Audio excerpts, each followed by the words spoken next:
Bing bong, good evening, everyone.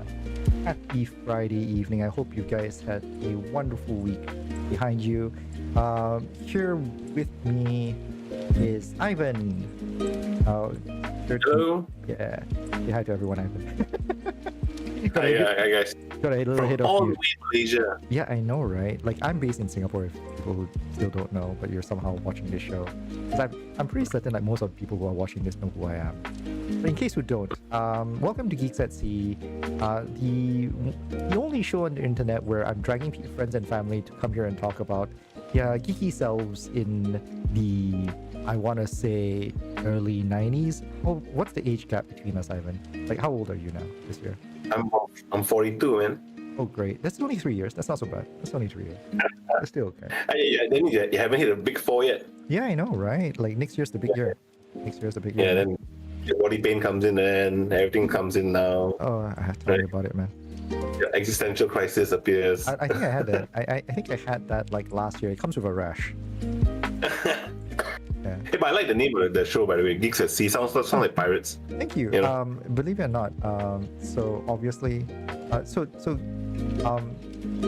had some other alternatives, but like the real reason why I ended up with Geeks at Sea is because the short form ended up as gas. Huh? Oh, yes. I'm more like the yo ho ho, you know, Yeah. the geeks at. I hear you, man. I hear you. Yeah. So anyways, but yeah, so for those who don't know, this segment really is about us talking about a little bit of our experiences growing up. Things have changed in the last, 30 years or so, in case you didn't know. And all of our guests are various people from different places of the animation, comics, and games industry. I've had people who are organizers here. I've got people who are cosplayers here. I've got people who are artists and booth owners here as well, all talking about their experiences in this last like 20, 30 years kind of thing. Right, so here and joining me here today is Ivan, woohoo, the ecosystem Hello. manager for, I want to say, Apu. Asia Pacific. Is it fair to say Asia Apu? Yeah, APU. They get a bit sensitive when you call it Apu. Oh shit! Really? I'm so sorry. Yeah. So it's alright. Okay. Yeah, so Asia Pacific University. In fact, I just recently joined there about February or so. Awesome. All right, so yeah, we'll definitely be talking more about that afterwards. But yeah, before we start though, for those who are not familiar with this segment, I want to drop three quick caveats. This is standard disclaimers for us here.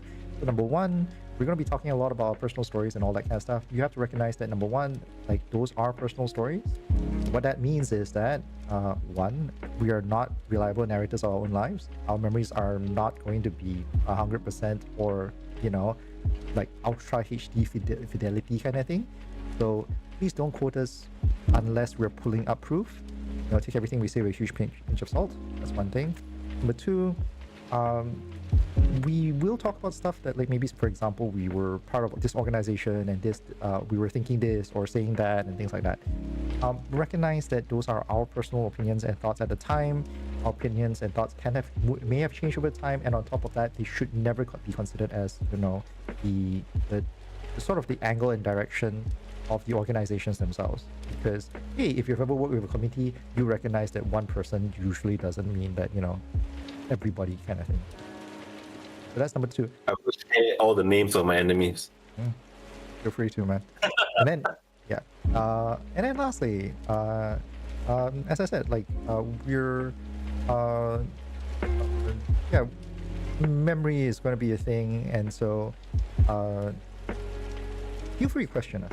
And if you do have any questions, for that matter, like if you want us to follow up on anything, on any issues, or you want our opinion on anything, please feel free to leave it in the comments. Or there's also a Google link in the description below.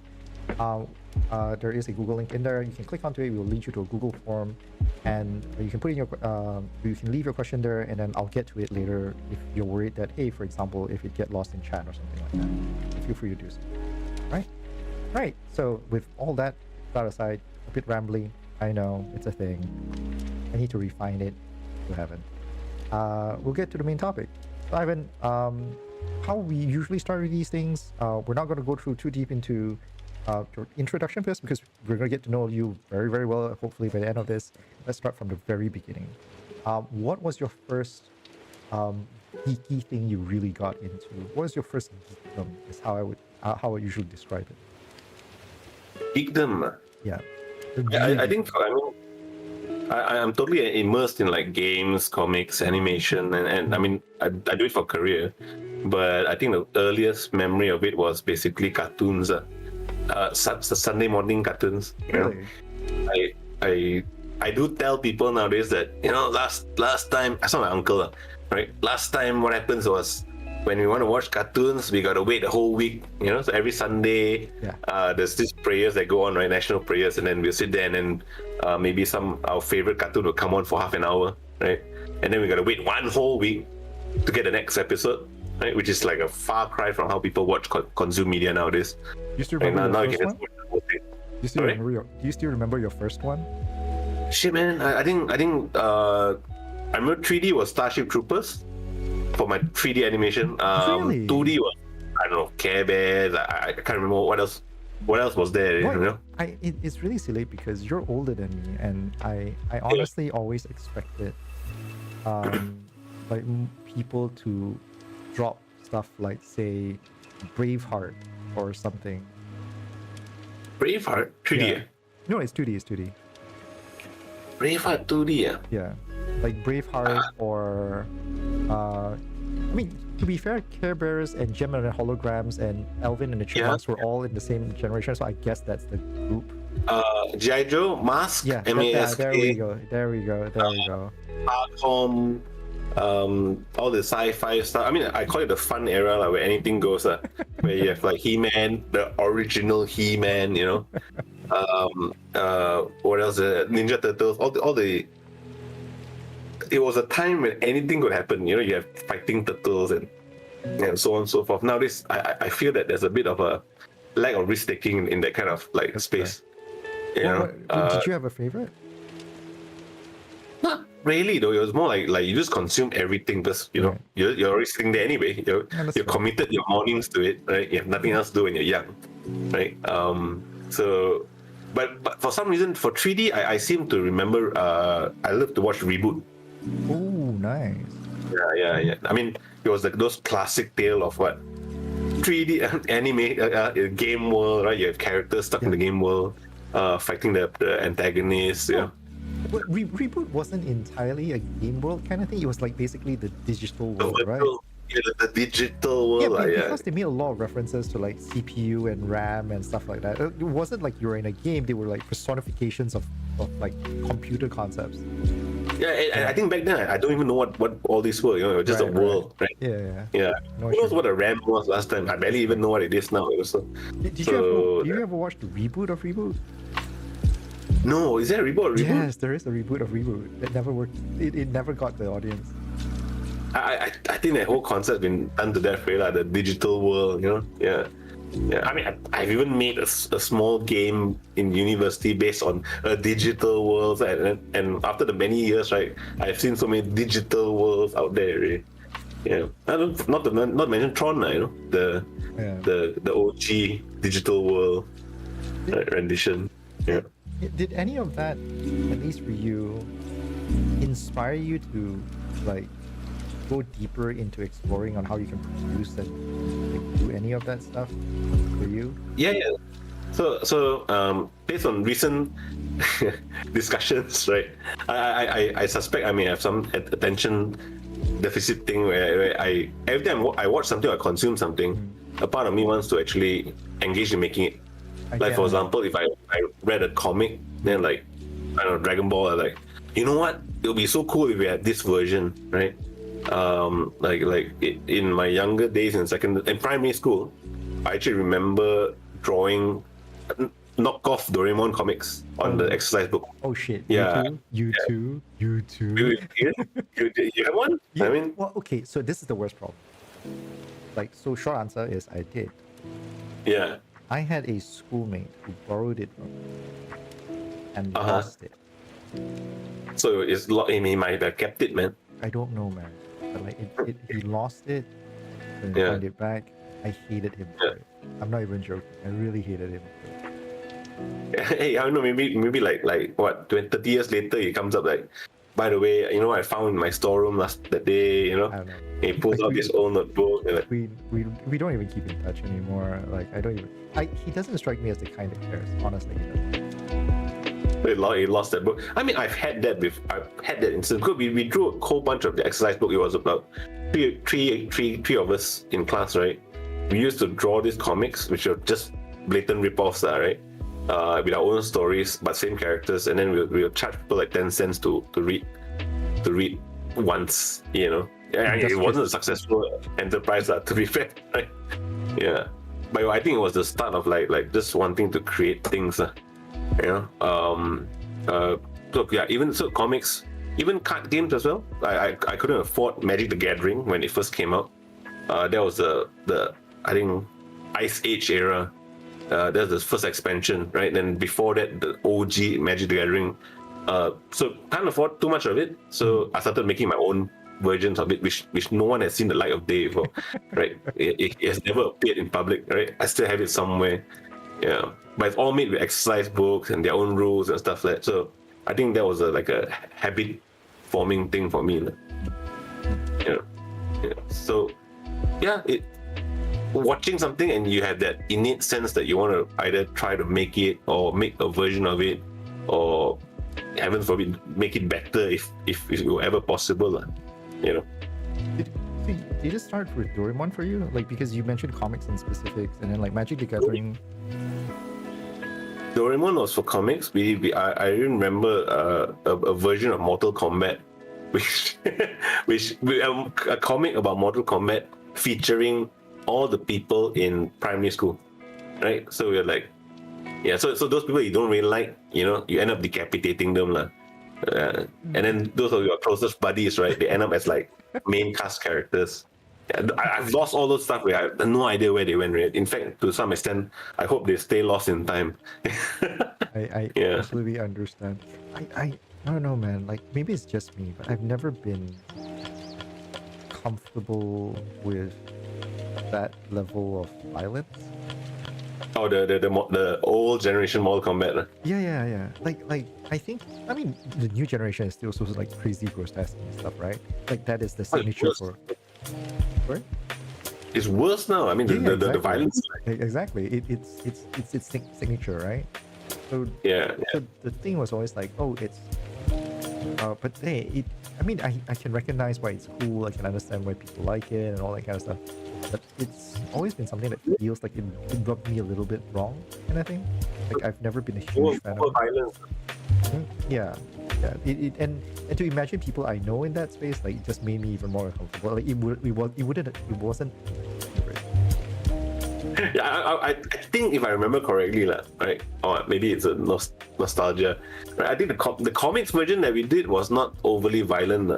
There was no. I think a lot of stuff was off screen or suggested. Yeah. Right? As much as the primary mind could come up with this kind of thing. Yeah. I mean, yeah, but that's exactly the whole premise of this whole thing, right? Like it's so long ago, it's probably gonna fade in memory and stuff. Anyway, yeah. So I thought about it. Yes, man. Yeah. Yeah. But okay, so so you did dip your hand in comics, like in what, primary school? It sounds like this is primary, secondary school kind of thing. Yeah, primary, secondary. Yeah. Then obviously after a while you stop doing creative stuff for a while, right? And then I picked up then I wasn't a great student, right? Because studying this wasn't a thing for me, right? But I went to an art university after that, and I think I found my groove there. What did you study? Initially, the idea was to study web design. Oh. Strangely enough, right? Yeah, because in secondary we're doing GeoCities, Angel Fire, those kind of like websites where you have those animated GIFs. Yeah. The GIF spam websites. With an email, you put an email there with a spinning E. Yeah. That was the coolest thing in the world. Or even with your fonts have fire, right? That was like whoa! Changing colors and stuff like that, right? Oh, that was the best thing in the world last time, right? Then, so I wanted to go deeper into web design. So I went to art college, and then I got distracted inside. I was totally distracted inside there. There were so many things to learn, right?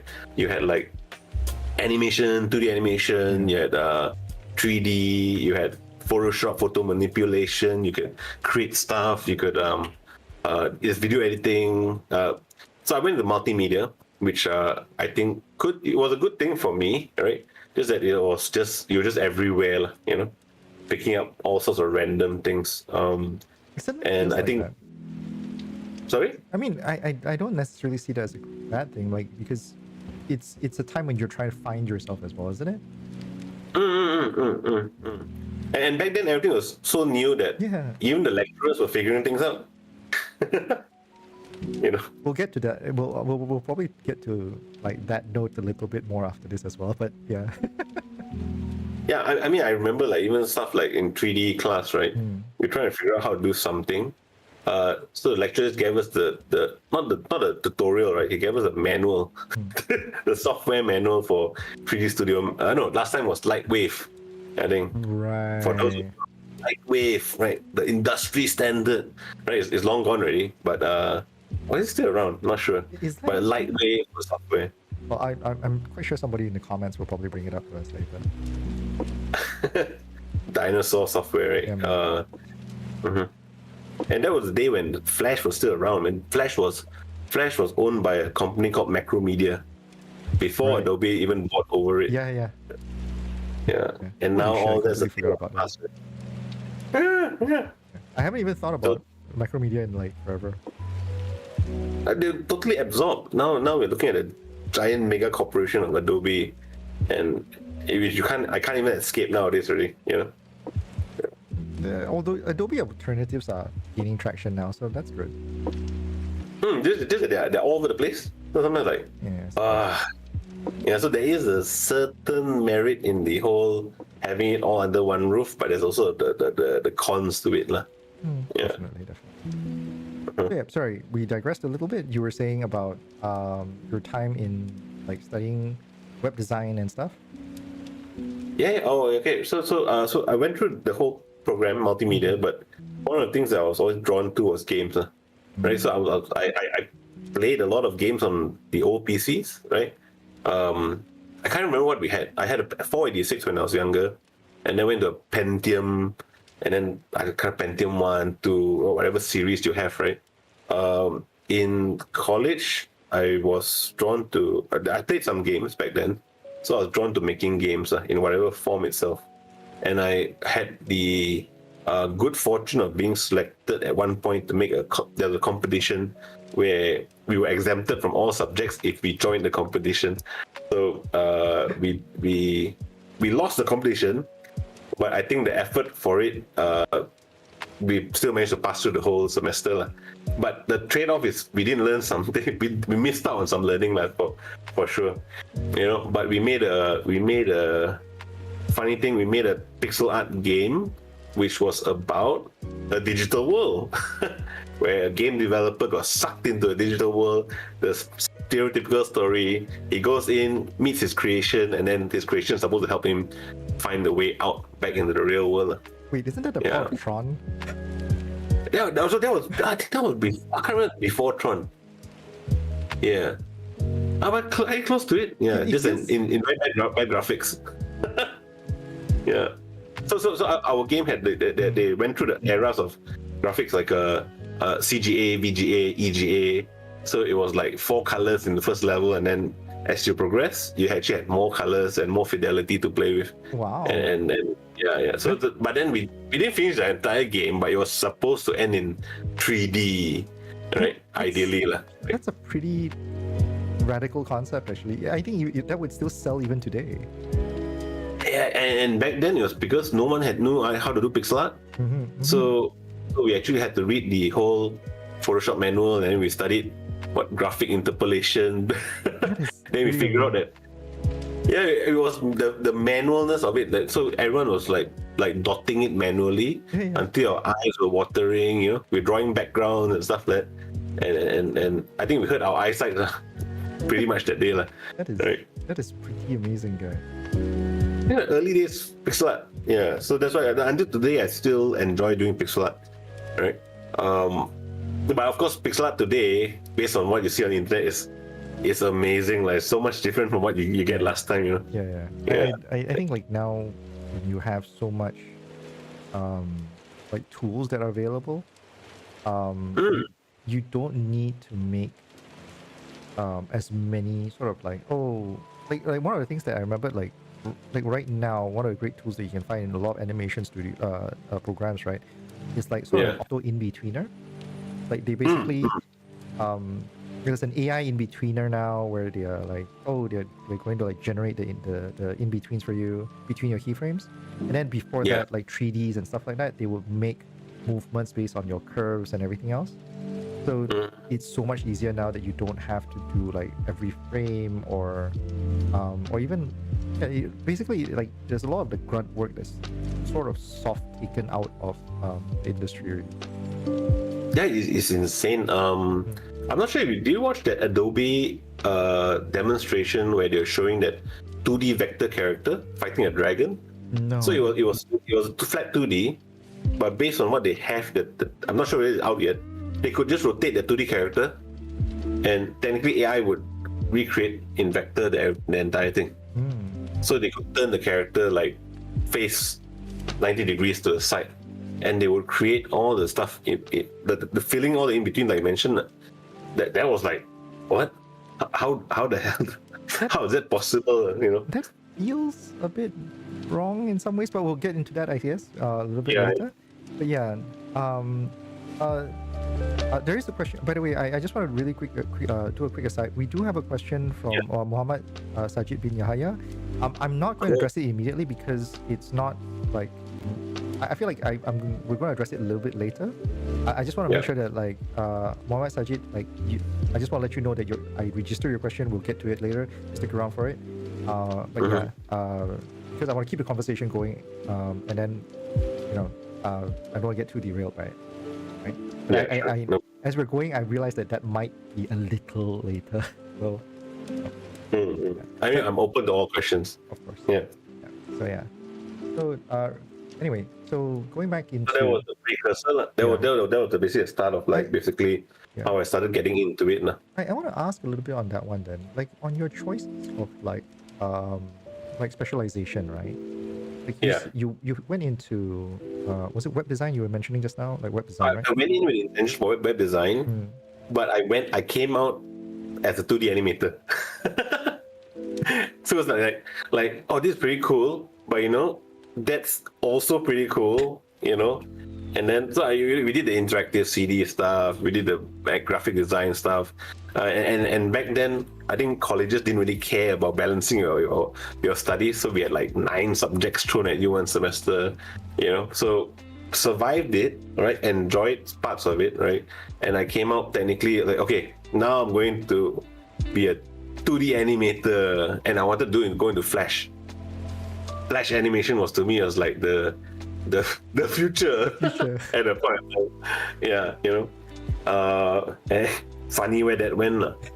Yeah, so that was my education pathway. Were there other things that you were considering other than web design at the time? Mostly, I like most of it. 3D animation is fine, right? I wasn't fantastic at it. It's a funny thing. Because I'm actually a lecturer now, right? But at the same time, I look at what's expected from students, right? And I think back about what's expected of us. Back then in my 3D classes, right? If I could make a cup and make it look like glass, it could see through, and then we made a living room with tables and chairs that looked like tables and chairs. That was like fantastic, That was like, wow, this is 3D, I'm in Pixar level stuff, Then now I'm looking at the stuff we expect from students, right? It's like madness. We expect them to do hyper photorealistic characters, gun breakdowns that can open up everything, realistic animation. You have to have realistic texturing, unwrap your characters. Like, shit, actually, it is much tougher nowadays, right? Well, I don't necessarily agree, but I do understand what you're getting at. Tech has made it easier to do certain things. A lot. But then the expectation also has like It has very similarly went up, right? I don't know. Like, so once again we'll get back to this because we're going to talk about like your role in APU and all that kind of stuff, which I think we will Yes. probably get into touching a lot of this stuff. But Mhm. I do, the reason why I was asking about like about options and all that kind of stuff was that very often a lot of people I feel like forget that when you and I were looking to further our studies in tertiary like education and all that kind of stuff, like Yeah. a lot of the subjects that some people might be looking at right now never existed. You know, like you can now get a degree in data analytics. What the heck was that when we started off? Never existed. Yeah. Yeah. Like what the heck were you talking about? Right? You get like web design courses like the one that you're talking about, and what would you be covering? GeoCities. Right? No, feel- I remember front page, Microsoft front page. Oh God, yeah, yes, Yeah. yes. Microsoft was the leading cutting edge of web page design. Like I kid you not, and that was the reality we lived in, back in the day. Now Microsoft, right? Yeah. If anything other than your OS, right, and your Microsoft Office suites, right, we just laugh. Forget about it. We just laugh. Yeah, yeah. Right? Get around. Yeah, I'm just curious. Oh my God, please Yeah. take a look if you like it. But yeah, so that's the reality that we're in, right? Mhm. So when we're talking right now, and we're eventually going to get to games and all that kind of stuff, I think it's important to recognize that, like, when we were studying games as a sort of formalized, I want to say like a formalized subject that people can genuinely get a degree or diploma or degree in, right? Just didn't exist. Never existed. Yeah, yeah, yeah. Um, Especially Malaysia. We were quite early in Malaysia actually. Yes, correct. So- Although not beyond my time, you know. But my time, multimedia was the closest thing you could get to any interactivity at all. Yeah, when educational CDs was still a thing, right? So I had a tendency to try to turn everything game related. So animation class turn into games. Interactive CD class, let's make a little game. Yeah, so I was just forcing it into the syllabus, right? So it was a yeah, I think it was an act of rebellion. Yeah, I'm gonna do a website, but I'm gonna do a website about games. You know, yeah. I made my Diablo clan page with HTML with Notepad. That's nice. Yeah, Did you the do? age of innocence. Oh man. So okay, so like, what did you do? Right after you graduated, then like how? Because this is a quick aside and like a little backstory, right? I know Ivan from his time in KDU. Right, we were first introduced during your. I'm sorry. I think it was before that. I think when I was still Lim Kok Wing. Was it? Yeah, when part of Comic Festa. Oh, I'm. Yeah, probably. Yeah. probably I can't recall fully. It might not Yeah. have registered in me as like vividly. Because to be fair, I wasn't like dealing with like a lot of the accounts. Because I was more on the ops side of things, and then like yeah, I think that might not have sank into me like that vividly. Just because like the most time that we were working or talking together was in KDU, so like that's the deeper impression. So there's definitely some backstory there. So please fill me in. So work wise, upon graduating, I finished up in Australia. Then I came back after a year there. Right, I think it was too controlled in Australia apparently in my mind. Right, so coming back was like, yeah, the wild wild west. Okay, so when we came back, I first went to a film company. So strange enough, I went to a film company, worked with the director for a while. I'll speed through this part because this part isn't so related. I think the director lost money hiring me, so. But forever thankful to him, right? He's one of the better bosses out there, where he kind of like your first salary is always like pretty shit, but he would always bring his staff, like two other guys, me and one more guy, right? We would just go makan at the food court. So the boss would plunger every other night, you know. I think maybe he felt bad or something, but it was pretty good experience. Then I joined a animation. I wanted to do animation, right? So I wanted to do Flash animation. So at the point of time, I did not know how to do Flash animation. So I joined the company and told them I could do Flash animation. So the idea was to go in there, all right, sneak in, and then learn from people that probably would be doing it for ages, really. Problem was, sorry? Did no one test you? Apparently not. So I mean, I had a decent portfolio of other stuff, Yeah, and Like, how hard like could it be, frame right? Like how hard could it be? That's a thought, like I just don't know the buttons. Maybe if I go in there, I could pick it up, So then I went in there, I realized everyone else on the team was also figuring it out as we went along, So it was like a blind leading the blind kind of some scenario, where you had to pick it up fast, right? So you had to sit down there, like figure out what the tool was, and the funniest part was those animations that we were creating was actually for the Nokia phone. The Nokia, we had I actually can't remember now what Nokia phone did we do it for, but it was a tiny resolution. It was like 480 pixels and something like that. Could it be for the N-Gage? Yeah. Could it be for the N-Gage? Does anyone here know what the N-Gage is? The Nokia's first game. What was it? Gaming phone? Gaming phone, right? Yeah. It was the only gaming phone. It was shaped the like one with the screen in the middle, right? Yeah. And the coolest thing was, it was shaped like a handheld device. It literally looked like a Steam Deck. It is technically one of the earliest. Yeah, it was. Right. Yeah, it was. Yeah. It is insane that it existed. So someone at the company had this idea that, let's make content for this medium, right? So needless to say, we did like a couple of one season of I can't remember what animation it was. It was about some like guy telling you words of wisdom, right? Not particularly interesting, but yeah. But then after that, no, the whole thing closed down, and then yeah. So forget about that. I jumped to doing TV commercials for a while, but that one burned out for me because dealing with clients, and then I had this thing where these commercials, we're dying here doing these commercials, but people are going to see them for 10 seconds, and then that's done. So I actually left, and where did I go after that? Oh yeah, I went into Media Prima. Media Prima, for those who may not know, is the our country's national TV station in a sense. Yeah. I think it's the private one though. Like because RTM 1 and 2 is the national one. I think Media Prima is like I think it's the private one. Yeah, I think it's the private one. I don't know what the distinction is. It's been so long, right? I haven't been watching TV. I like ever since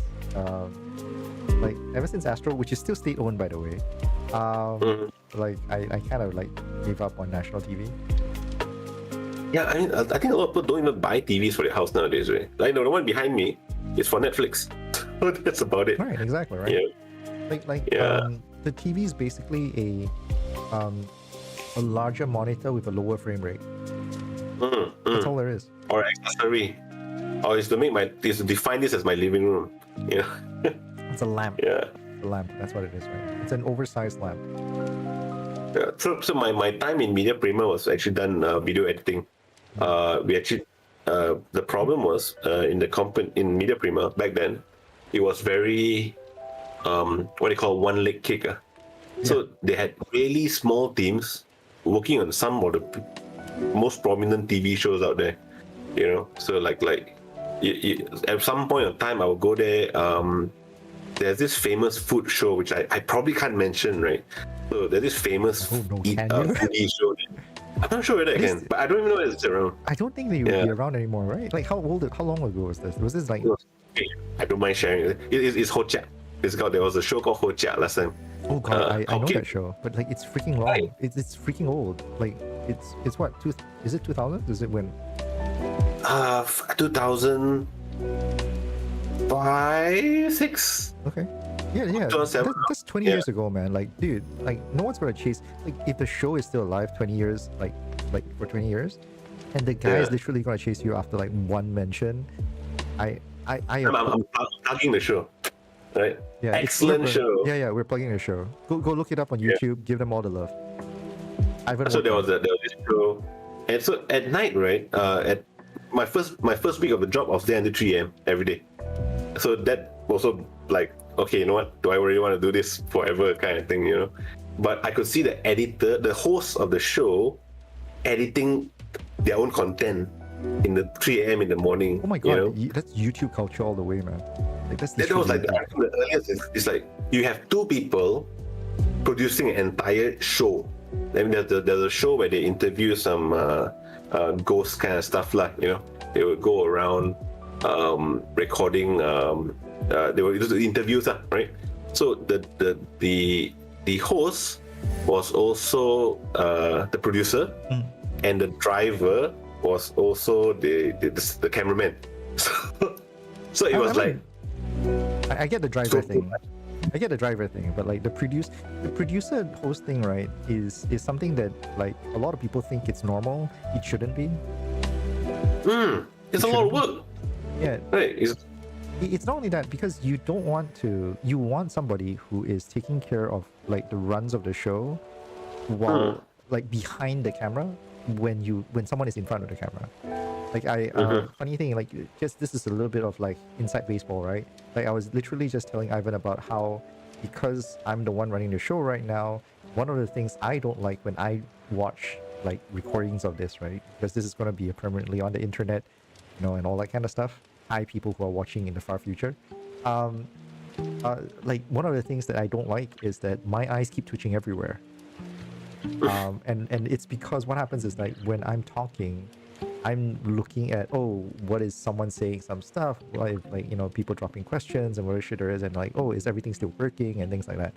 I'm also consciously like checking out audio levels at the same time on a little bit on the side. So like, my eyes are just twitching everywhere, and it's very distracting for me when I'm watching. And that's because I'm both producer and host at the same time. You know? And because if you have a dedicated sound guy who's handling all of this, and you don't have to watch all of this, I can just be looking at Ivan. You know, because strictly speaking, like a normal conversation. Yeah, like we have a normal conversation. And also, by the way, once again, a little bit of extra insight in baseball. Ivan is actually on my screen down here. It's here. So, but if I look there, it's going to be really weird on the main screen, which all of you guys are watching from, because strictly speaking, that makes me look at Ivan's like where we're angled. Right? Like it's kind of trying to move the camera exactly somewhere in the middle, right? Like, so yeah, so all this is like re-magic. But yeah, but it's also really about how having a separation of these roles makes, you know, doing all these things a little bit easier and a little bit more. I want to use the word cogent. Sometimes it gets a little silly. You know? Yeah, but I mean, I guess this is everything got to start somewhere, right? Yeah. But you're talking about like one of the country's biggest broadcast stations, you know, and then these two guys are shooting everything, coming back, editing it, putting it up there, all the schedule. Yeah, so my job there was to work on something called Kancheong Kitchen, where it was a show where people who couldn't cook were tutored how to cook. Where you had to wear a camera, and you go on. It's a game show basically. Then so you had a camera, you had no idea how to cook, and someone else would tell you how to cook through the camera, and they would shout out the instructions to you. It would be. You know? So there are two teams. There are two teams of basically noobs, right? And then they were just trying to see what they can throw together in a set amount of time. You know. Yeah. You can probably feature me on like every episode on that segment, and I'll still be horrible at it. Just burn stuff, right? Yeah, it's just it's just low goreng like hitam all the way, man.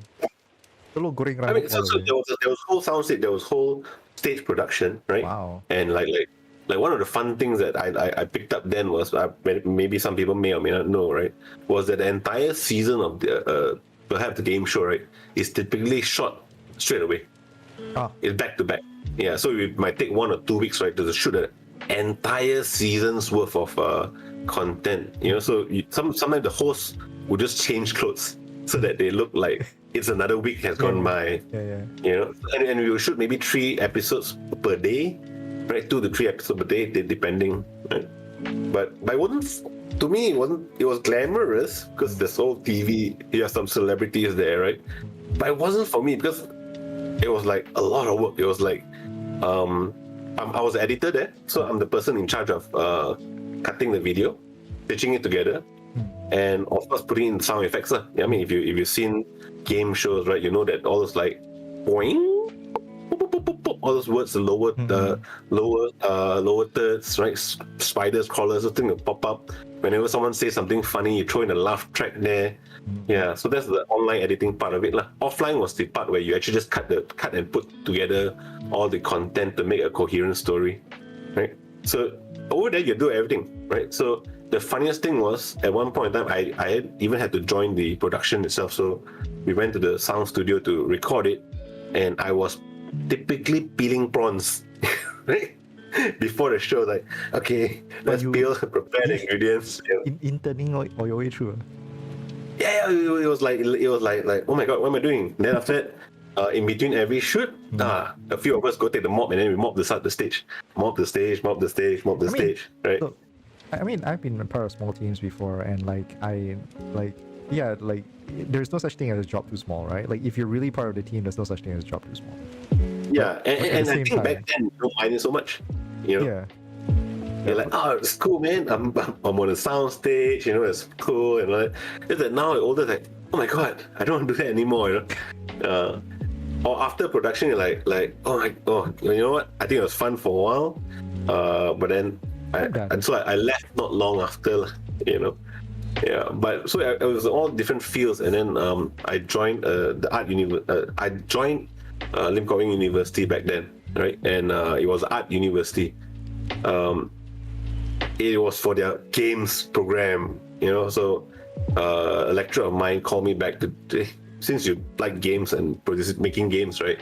They called me back to come in and help build a syllabus, you know, together with them. So that was the start of my game trajectory, right? The first game course in Malaysia is actually the credit actually goes to MMU, you know, so the Multimedia University of Malaysia. So they actually had a games program there initially, and then Lim Kok Wing was the second. And then now in Malaysia we have about, I don't know, 20 over universities and institutions. Yes, we have quite a lot, you know. Industry has grown significantly here as well. So in Lim Kok Wing was my first foray into actually learning and teaching how to make games as well. Yeah, learning is because basically there's nothing there's no preset syllabus, there's nothing you can reference, right? So we kind of had to like pick up and then figure out what's the best way to teach at the same time, right? Not ideal, right? And then back then there was not many game companies to begin with. Yeah, so we also faced with that kind of premise. This was in like 2010s, I would assume, like based on the timeline? 2009, 2010. Okay. Yeah, if I'm not, it's around there. Yeah. So that was the beginning of the whole game thing.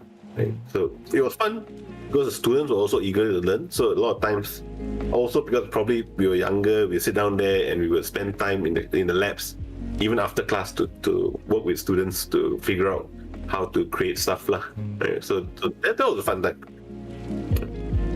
It is most fun when the pathway is not determined and you're kind of like part of the team. Okay, you know what?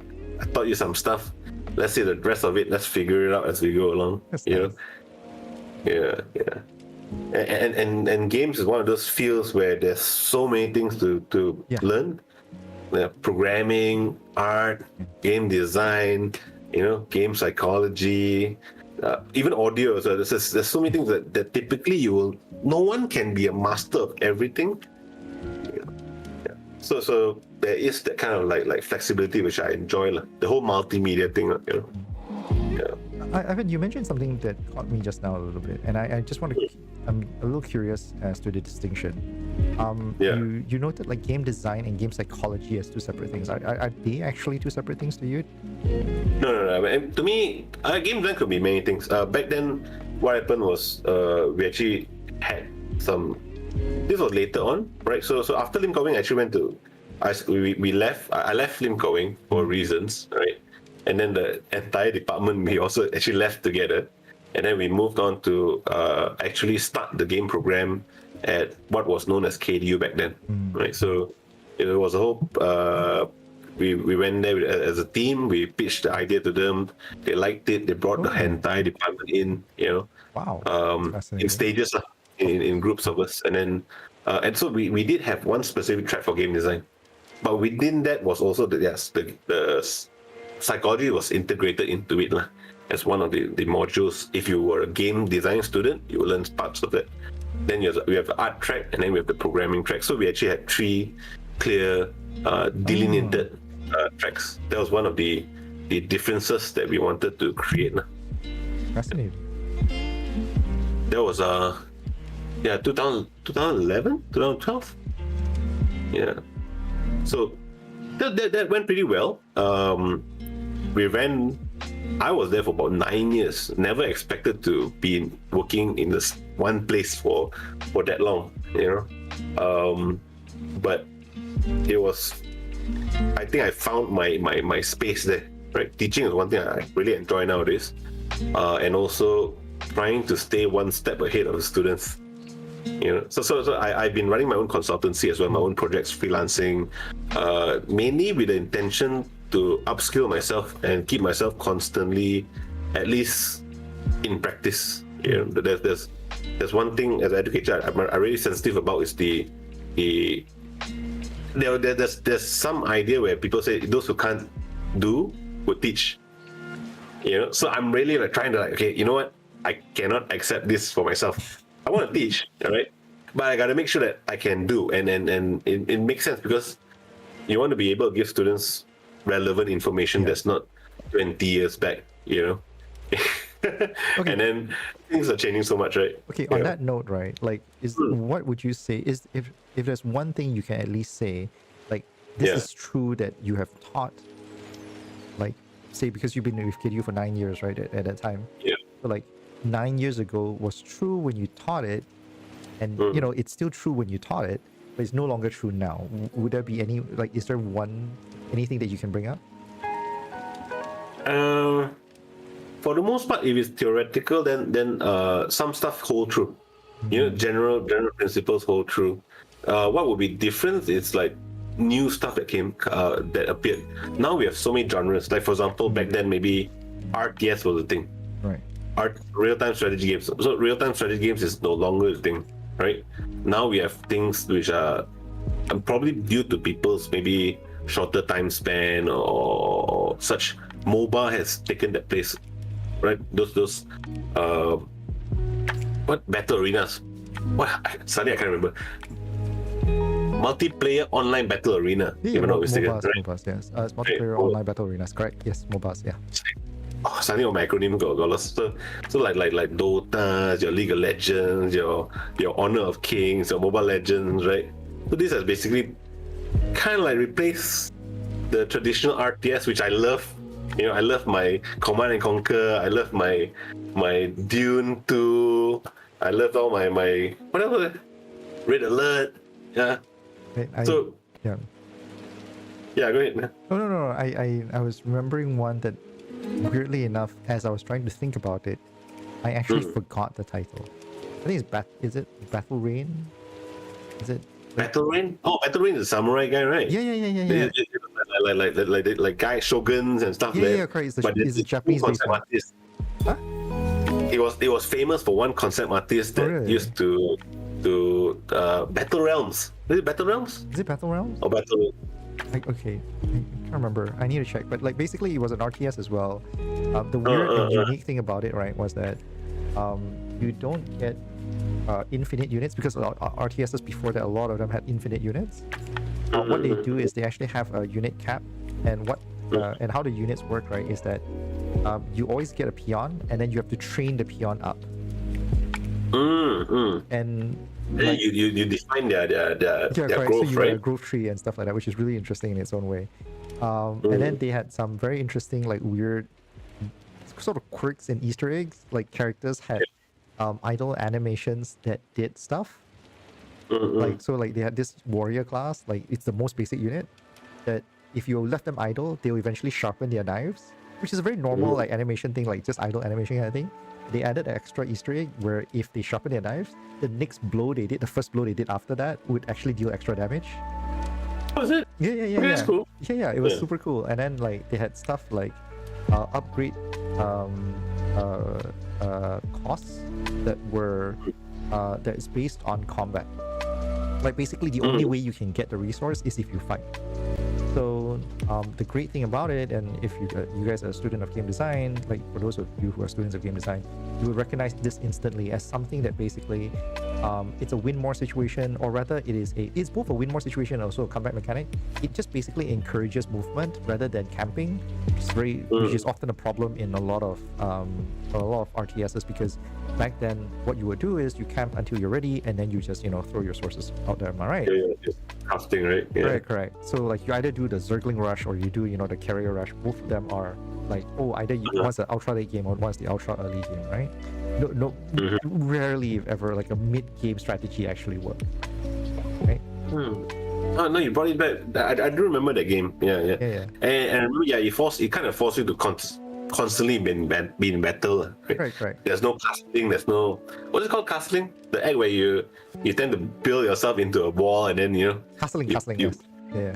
you build all your siege tanks and stuff like that. Yeah. You build an impenetrable base and you slowly Correct. build And then you just turtle your way through, right, and stuff like that. Yeah. That was the time, man. Yeah. Right. So Battle Realms, So Battle Realms also had a lot of that like kind of weird like terrain play and stuff like that. They did stuff like, like if you're on higher ground, like the higher ground bonus was retarded. It's just really that much higher. Pardon using the R word. I know it can be a bit sensitive for some people, but it was really dumb in the sense that the upper, like the Obi-Wan Kenobi thing. Like, I have the higher ground. That bullshit, right, was absolutely like prevalent in that game. Like, it was just really laid on thick. But I mean, that's like super innovative back then. Yeah, right? it absolutely was. It has so many weird components that made it very unique. And the strange part is people don't bring it back as much. Because I think so you were talking about the RTS being a dead genre and all that kind of stuff. I think it has to do with it's the same space as point and click puzzles, if you know what I'm talking about, like Monkey Island and stuff like that, right? It's still there, yeah. I think their fans still exist, so people still play. Like, people still play StarCraft 2 today. But it's an increasingly niche genre for two reasons, I believe, at least. One part is because RTSs are most fun when you play with other players, and just player matching is difficult now because you don't have that many players. The thing. Yeah. So that's one thing. And then the other thing is that, like, the one that you mentioned specifically, it's about like player time. Because nowadays, like, everybody, like, people rarely sit down and really game. Yeah. And when you sit down and really game, like, there's so many things to play. It's very rare where you don't want to spend 40 minutes playing an RTS. Yeah, because RTSs, for what it's worth, has limited variations. You're usually going to extreme end to like some optimized strategies. So at the end of the day, you're just going to min-max that strategy and you're more or less done. You compare that against mobile, which has a lot more dynamic decision making. There's no optimized routes yet, So you're constantly, like, every game, because of the composite of players, the composite of heroes and all that kind of stuff. Yes, you're playing with the same rules, so there's a lot of safety in that space, right? But there's still a lot of exploration and trying to figure out and reactions that you need to do, where it really rewards you for being a better player. And the satisfaction you get from being a better player becomes a little bit more obvious in games like MOBA. Skill-wise as well. I mean, it's very dependent on your individual player ability as well, right? Correct. That's exactly it. So it's a better test of the players. Like, if you have invested time in a MOBA, like really invested time in MOBA and getting good at a MOBA, right? Like, it feels really good to see all the practice and learnings that you have, like, come to fruition, right, in a really well executed play. Yeah, but this is kind of why I stepped out of all this competitive gaming. I cannot keep up now. I mean, in fact, like watching a game of Mobile Legends now, right? I can barely understand what's happening. It's like flash. And I was like, okay, I'm pretty old. I used to be really into Dota, and I just watch effects fly and go like, ooh, very nice. Yeah, and Dota wasn't even that flashy yet, right? the newer ones are like okay, you know what? I have no idea what's happening. Things are flying around the screen. Sounds like playing. It's like okay, I think I don't want to be scolded anymore. So I'll probably retire and play my single player game right now. Yeah, that's definitely one of the biggest blockers for the genre, right? Like, one of the reasons why I stopped playing Dota was because I couldn't find my group of 10, group of 6 to play with. Because I used to organize weekly Dota games between friends, and because we all knew each other, we would know how to give face, that kind of thing. Yeah. Friendlier. We're not gonna throw table at you just simply because you miss a stun or you blink wrong time and then end up killing the whole team. Like no one's gonna flip table at you, Yeah, it gets pretty aggressive online nowadays, right? Yeah. So I stopped playing. It's a thing with PvP games. To be fair. Yeah, also, there's so many games around nowadays as well. Yeah, so on top of that's obviously. one. There's so much choice. Everyone's spoiled for choice. Yeah. But back then, I think for myself, I would even play games like what was it called? I remember one game that was super boring. Capitalism Plus. It was where we would build a company and then we manufacture stuff and then we manufacture PCs and then ship them out. If I think back, wow, why was I playing that? But it was because that was the only game at that point in time I had, which I haven't played to death yet. And for those of you who maybe younger, right? Back then we used to buy games in diskettes, little floppy disks from a shop. We had to go there, wait for it to come out, then we buy the box set and we bring it back home. And now I think back, right? I highly suspect a lot of those games, right, were also probably pirated, right? Right. Manuals were like black and white, I think. But back then. No. Manuals being black and white is not uncommon. Like they would have the covers in color and then the inside is all black and white. That's not uncommon. That's okay, right? Yeah. But you're probably buying pirated if they're all coming floppies. There were like multiple floppy disks and stuff like that. So back then, whatever we got, right, whether it's a good game or not, you're gonna play it to death at least, right? You're gonna complete every single thing. But nowadays, it's like, I remember nowadays with Steam, right? You buy a game, you load it up. Sometimes if the menu looks bad, you just quit the game and then you just move on, right? I realized there are even some games which like you know what? This doesn't look very nice. I'll go back to another game, or something like that. And so we come to that point where it's just like, if the buttons don't look nice, the interface doesn't look nice, the main screen is not flashy, doesn't draw you in. You know what? I'll play something else then, right? There's other choices. Yeah. Okay, so yeah. Oh, no, I want to get back to your time with KDU, that kind of thing. Based on at least what you say, that at least from a theoretical perspective, there's no one thing that you can point to. But then, so I guess the question, let me just change the question a little bit then, because I'm curious to know, if there's any, oh God, I'm super glad that we taught this in KDU ahead of anybody else. That's one. And the opposite, I'm curious to know if there are any things that would fit the two extremes of the spectrum. Oh God, thank God we taught this ahead of everyone, or at least we taught it to everyone. And then the other side of it is oh God, we really should have done better on this aspect. Is there anything that comes to mind? Oh, for sure. Yeah. In terms of things that I feel happy or proud of, in terms of the program at KDU, we were always trying to, of course, build the student capacity, right? There were challenges, obviously, right? In particular in Malaysia, we had to follow a very strict guideline, which is set by there's a Malaysian qualifications like MQA, basically our accreditation board, right? So they actually had to define the subjects that you teach. They define the terms of teaching, how you're going to deliver it, what kind of modules go into it, right? So sometimes that is also quite restrictive. So we found that there are a lot of times I would have liked the students to have more game-related content as opposed to maybe some of the more soft skill related stuff, right? Soft skills are important, but I think it depends on what you're trying to build in a program.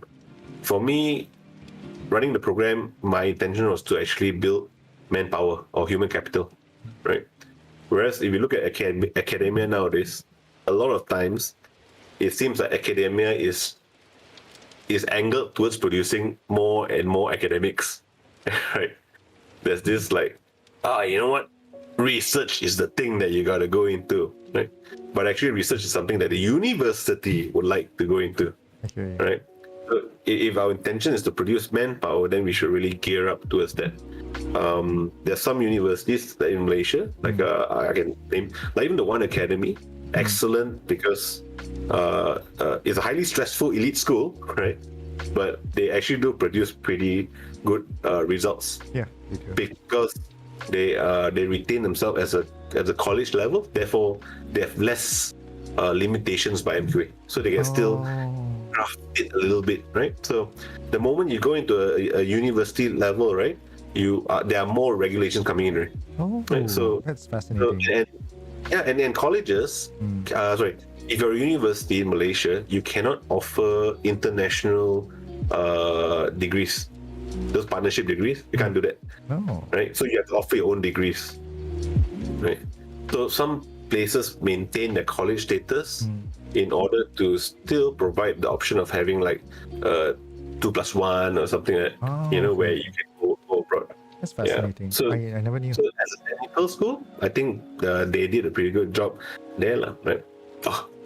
Although the burnout was legendary. So for those who don't know, I graduated from the One Academy. Survivor, yes. Bottom of my class. But I'm very proud to tell you that as a bottom dweller, like I'm actually probably better than a lot of people like from other colleges. Because I've seen the FYPs, by the way. I've seen the final year projects of some of these people, and I'm embarrassed about my own standard.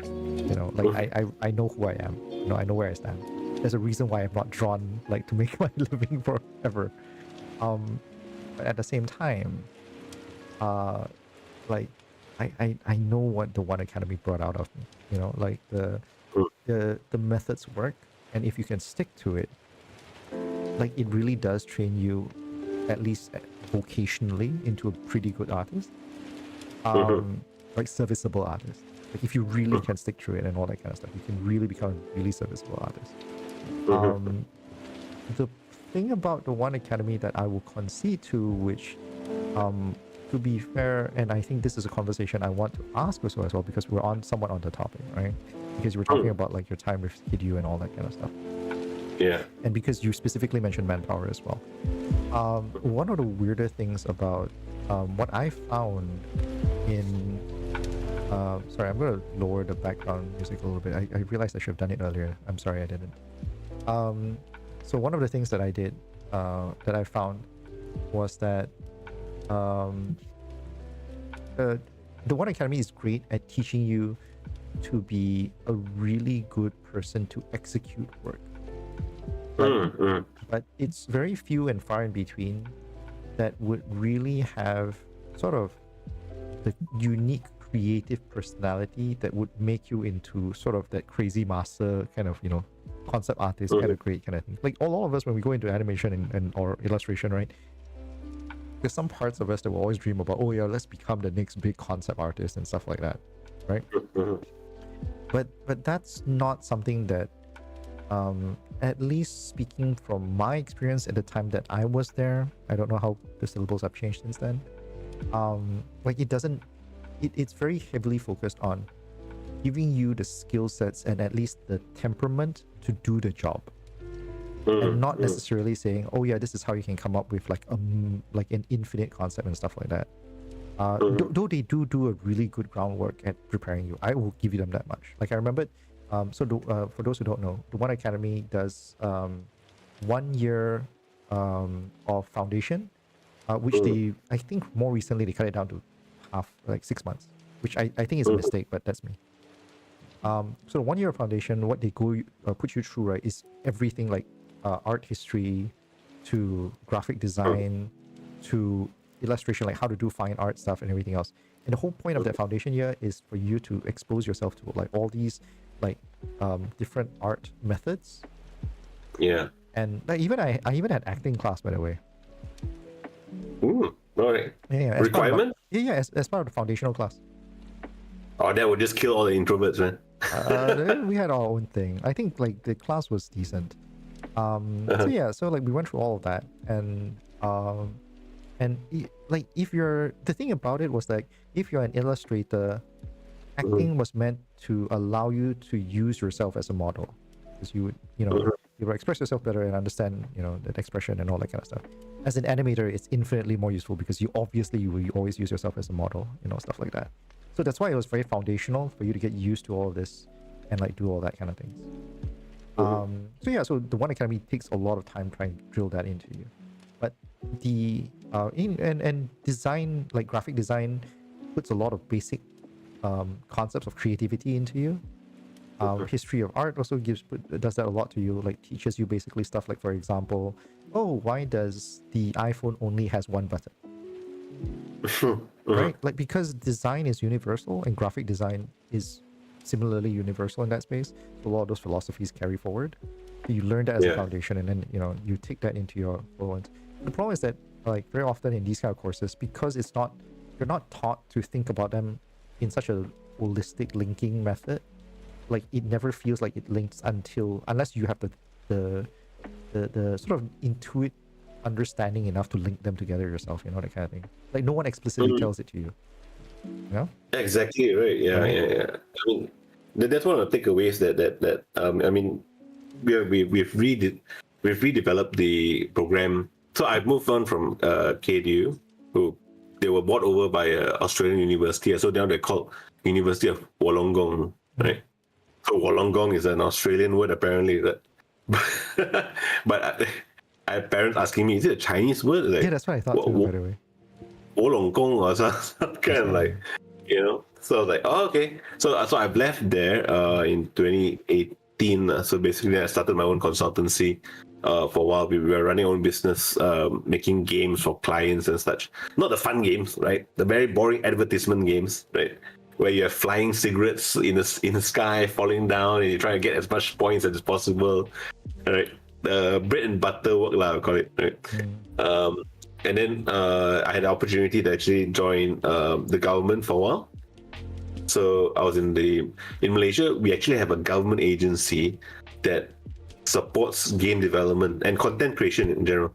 So we have like comics, games, animation, all right. To some degree of success, right? Malaysia, we are a massive game outsourcing hub. We also have a relatively alright animation industry, right? We have some successes here and there, some big studios, relatively. I think considering the recent success of Bobo Boy and also what was it? The Upin guys. Yeah, the Upin guys and stuff like that. Ali. Yeah. So I would hardly consider it small. Like the numbers are big. I think Agent Ali, the last I saw, they had a movie, right? Agent Ali 2. Yeah. I think 50 million ringgit. Yeah. That's exactly it, right? Like it's pretty huge. Yeah, so it is going somewhere, right? So that's exciting to see, and you're hoping for more guys to pop up. On the game side also, we're doing pretty decent. We have about maybe 10 to 11 pretty large studios. Most of the international studios coming in as well, partially because of the exchange rate also, right? And the incentives and so on and so forth, and maybe the weather, right? Or I like to say the food. So we do have quite a substantial number of big studios coming into Malaysia, right? I guess it's a worldwide thing, right? Cost matters. So in Malaysia, we have a pretty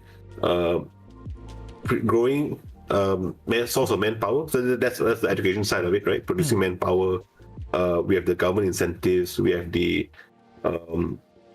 of course, the exchange rate, right? As much as we don't like to say it, right?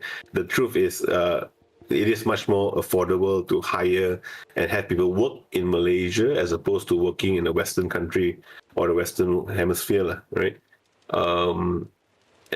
so we have had some success there. Some studios, I think our largest is about maybe 300 to 400, depending. Oh, that's pretty big. Right?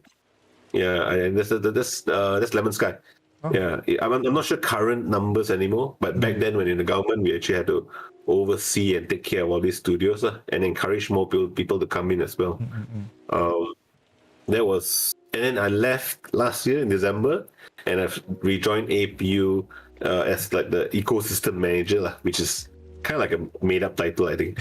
So, yeah. I bet all titles are made up. Yeah, I'm in charge of the ecosystem, right? No, I water all the plants. I will always use this term whenever anyone tells me like it's not some made up language. It's like every time someone says that, it's like all languages are made up, right?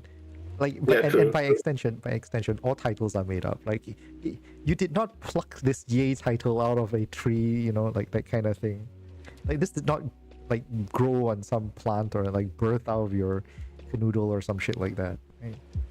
I think I'm an experimental position where we're trying to see whether. So I'm in charge of the ecosystem for games there. Right. So my job is to actually build up the program, help oversee we've restructured the program. We've built up I'm developing the incubation plans for it. Right, we're trying to build up student projects to actually have commercial value now. Wow. So one of the things we're aiming for is to actually typically programs have a final year project. So we want to go in early, so we shape the final year project to have at least some commercial value or some potential to actually incorporate a company or a business. Fascinating. Yeah.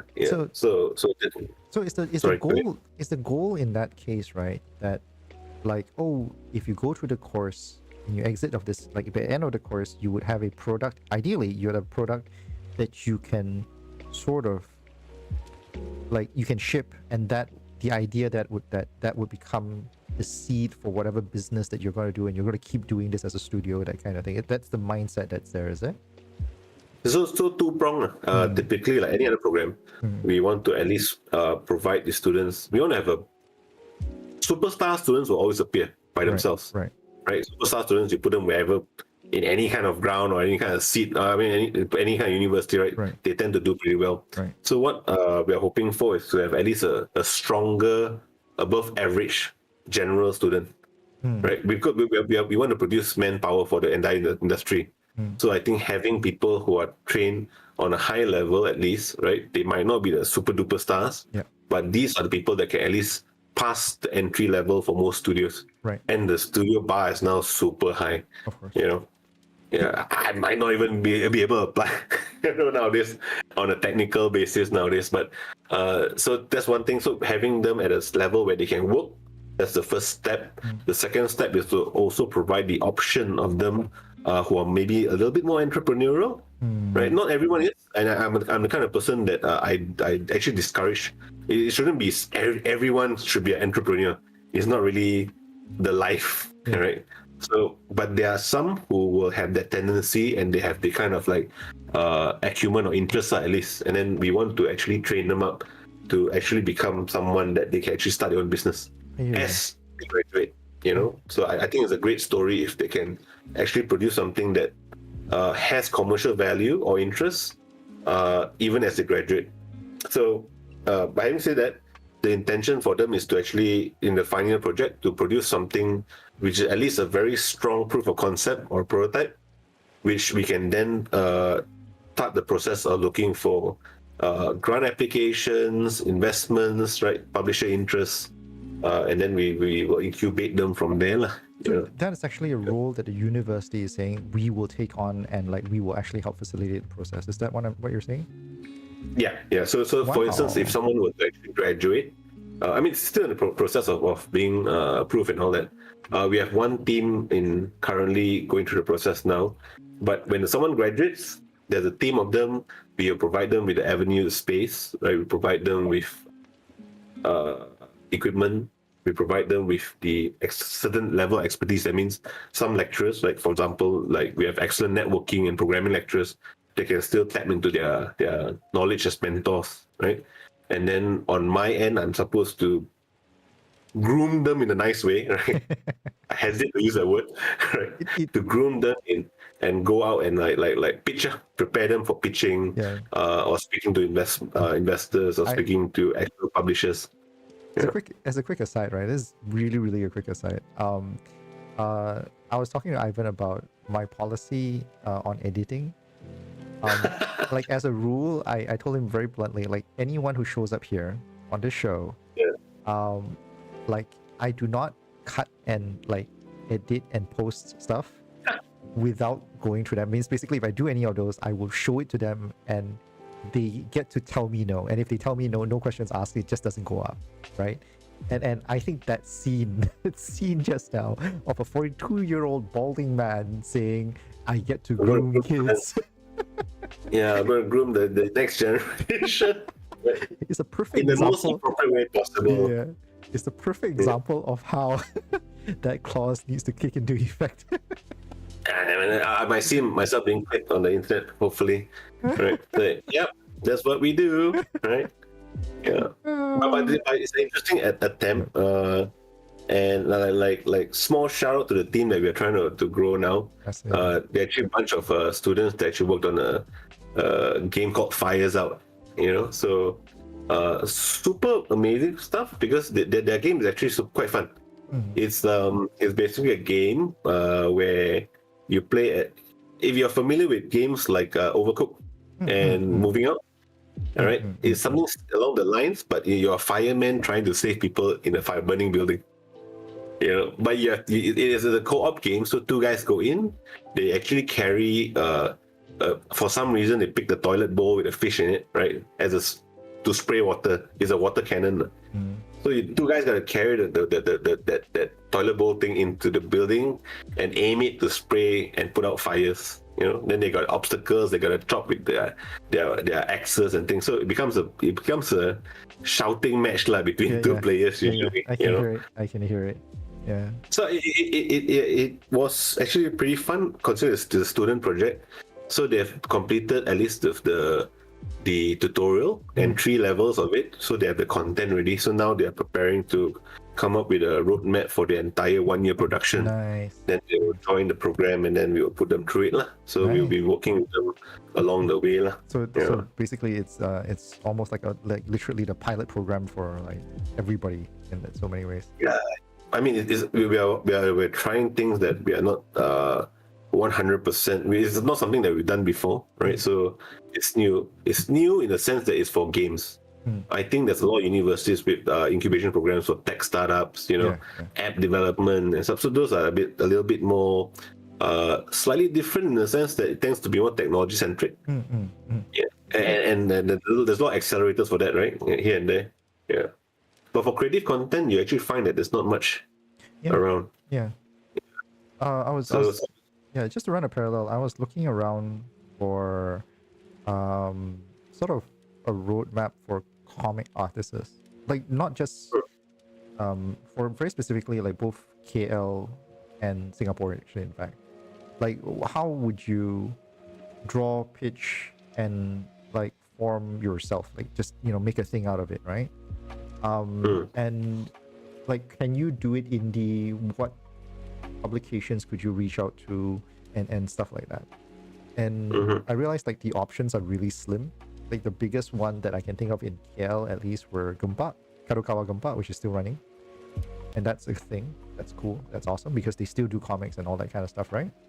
But like otherwise there's barely that much like paths for you now.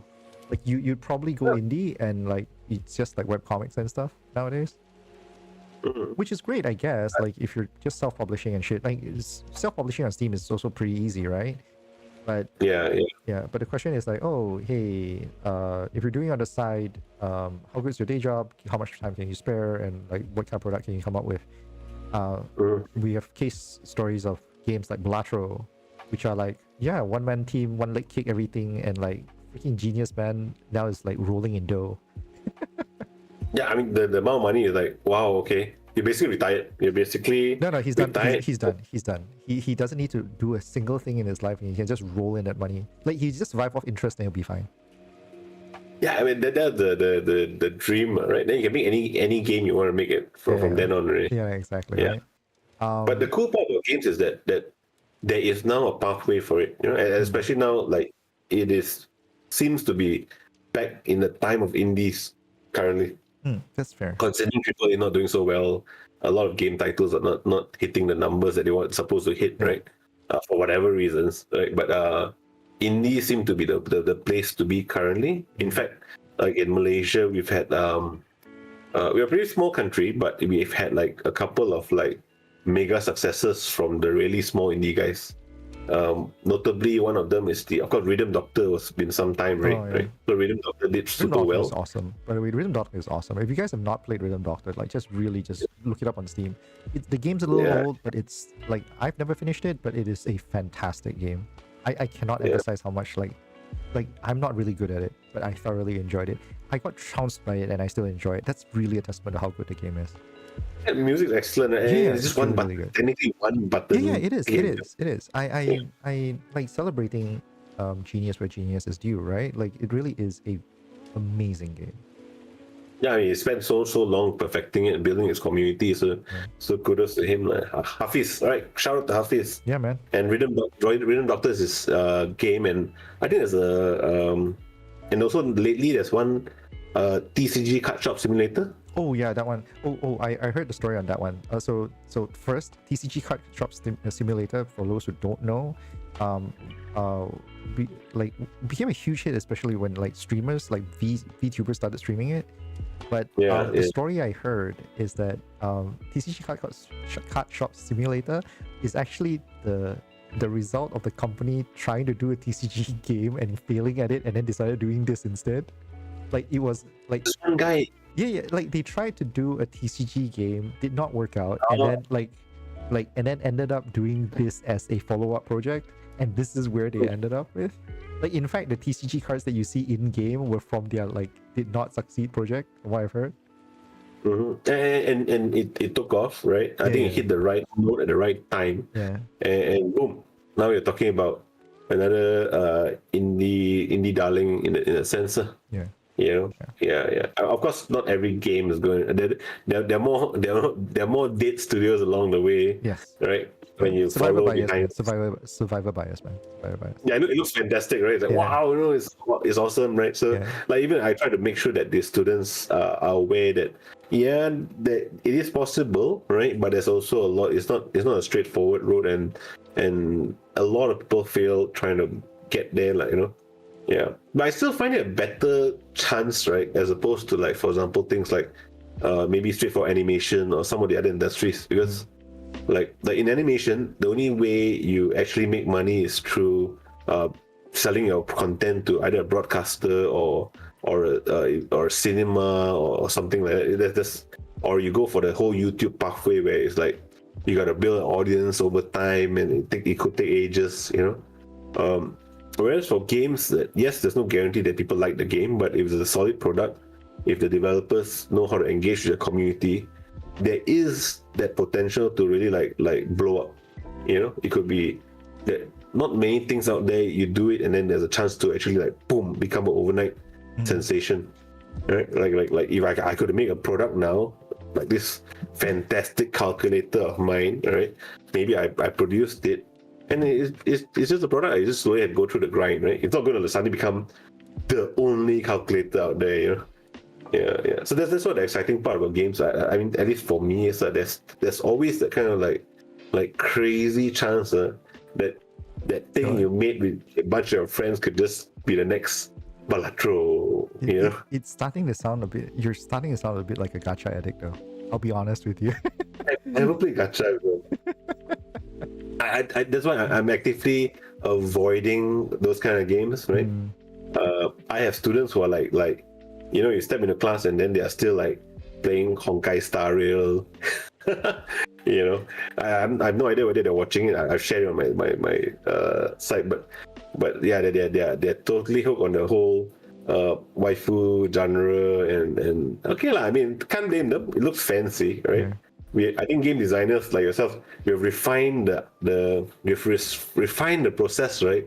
withholding attention so well, right? It's become a science of some sort, really. Sort that's like, of. Okay, now I'll be honest. Myself, I don't do it consciously. Like it's I innate, right? no, it's sort of like my aim is always to invoke rather than withhold, if you understand what I'm talking about. Like, so like I want you to feel stuff, but Yeah. I don't want to dangle the carrot, as it were, that kind of thing. If I do dangle the carrot, it's mostly to make you move forward, that kind of thing, rather than to get you to just pant and jump in place, that kind of thing. That's not my style, at least. And so it sounds more like, for example, you might be on the Jedi side of game design, whereas there are many Sith designers out there. Correct. Like it's who are, but it's important to recognize, like, at least for me, I know the dark Yeah. ways. yeah, I mean, same. The Jedi's have touched that way. They are familiar with it. They're tempted by it every day, right? Yeah, that's part of their training, right? Just that how many actually would like start putting all those flashy gacha lights, bing, bing, bing, bing, bing, bing, bing, that will stimulate our Well, mind and release all the endorphins. But that's exactly it, right? Like, because I want to, like, for me, I feel like if you say, for example, if you take a game like Zenless Zone Zero, and if you remove all the gacha elements, let's say hypothetically, if you remove all the gacha elements and you took it out as a single cell game, like a premium game where you buy like the first year's release on its own, and then like the next year you buy a second year's release on its own, blah blah blah, and all that kind of stuff, right? The question is, like, would you still buy it? I think the game is still a very valid game. Like, it's still perfectly fine. It's still perfectly awesome. Like the battle mechanics, the play of it is pretty sharp, and it's still really fun. I don't think anyone will have any complaints about playing Zenless Zone Zero if it was just packaged, with like adjustments, obviously, because right now it's structured as a gacha game. Like, if you just packaged it as a premium game, a single cell game, right? I don't think anyone has a problem with just buying that game and playing it. Yeah, but you know who would have a problem with it? The investors were a problem. Oh, yes, yeah. yes and no. And to be fair to everyone, like, in the conversation, I understand where they're coming from, but at the same time, like, speaking as a person who has done like live service games and stuff like that, every time investors, or basically the money dogs, right, press for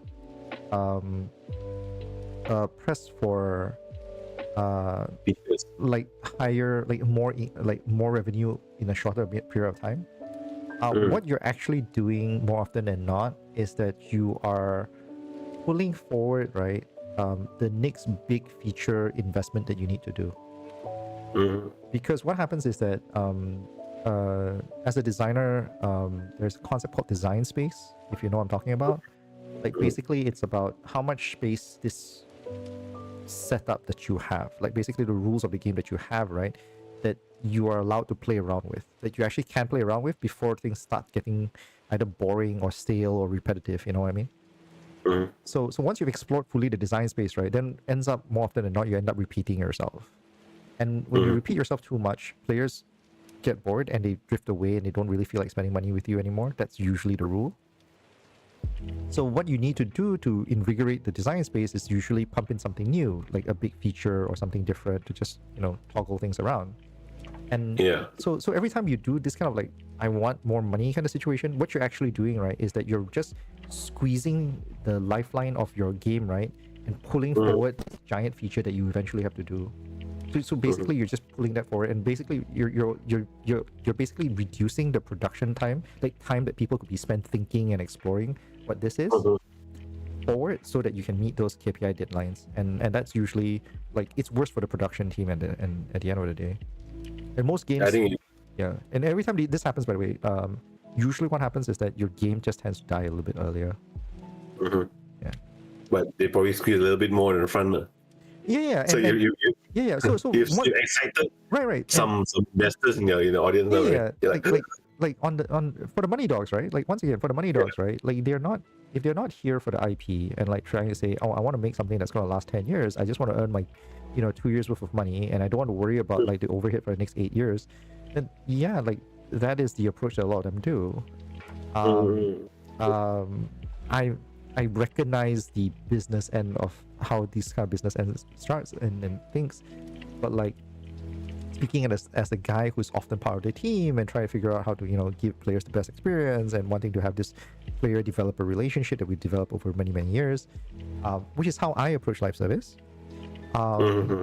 Like it's always this it's always very sad for me because being the guy, like being a designer, you can see, not directly obviously, you can almost see the hopes and dreams of what like the player expects of the product from the way they play. You know what I mean? I know to a lot of players that you see data and like you see numbers and all that kind of stuff. I see like, oh yeah, you spent 5 hours in the game. That's how much love you have with the game. You know what I mean? Like that is data, yes, but to me it also tells me how much time you have willingly given me, as a game designer. Well, that's how I look at it. Yeah, they're giving a lot nowadays. Yeah, exactly, right? Exactly. So every game is almost like equally as like good. Like you're playing Honkai, then you're playing Genshin, then you're playing, and these are all going to be time sinks to a certain extent, right? Yeah. It's kind of why that's why I limited myself to okay, you know what?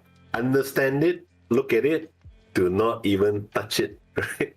Yeah. And I got some kind of addictive potential there going on, I want to take a quick aside because I have a question from Mohammad Saji that's been like Sajid, sorry, that's been hanging for a very long time, and since we were talking about like you looking at the course and everything else, I feel like it's something that I should try and address as quickly as possible because he's been holding on for a while if he's still around.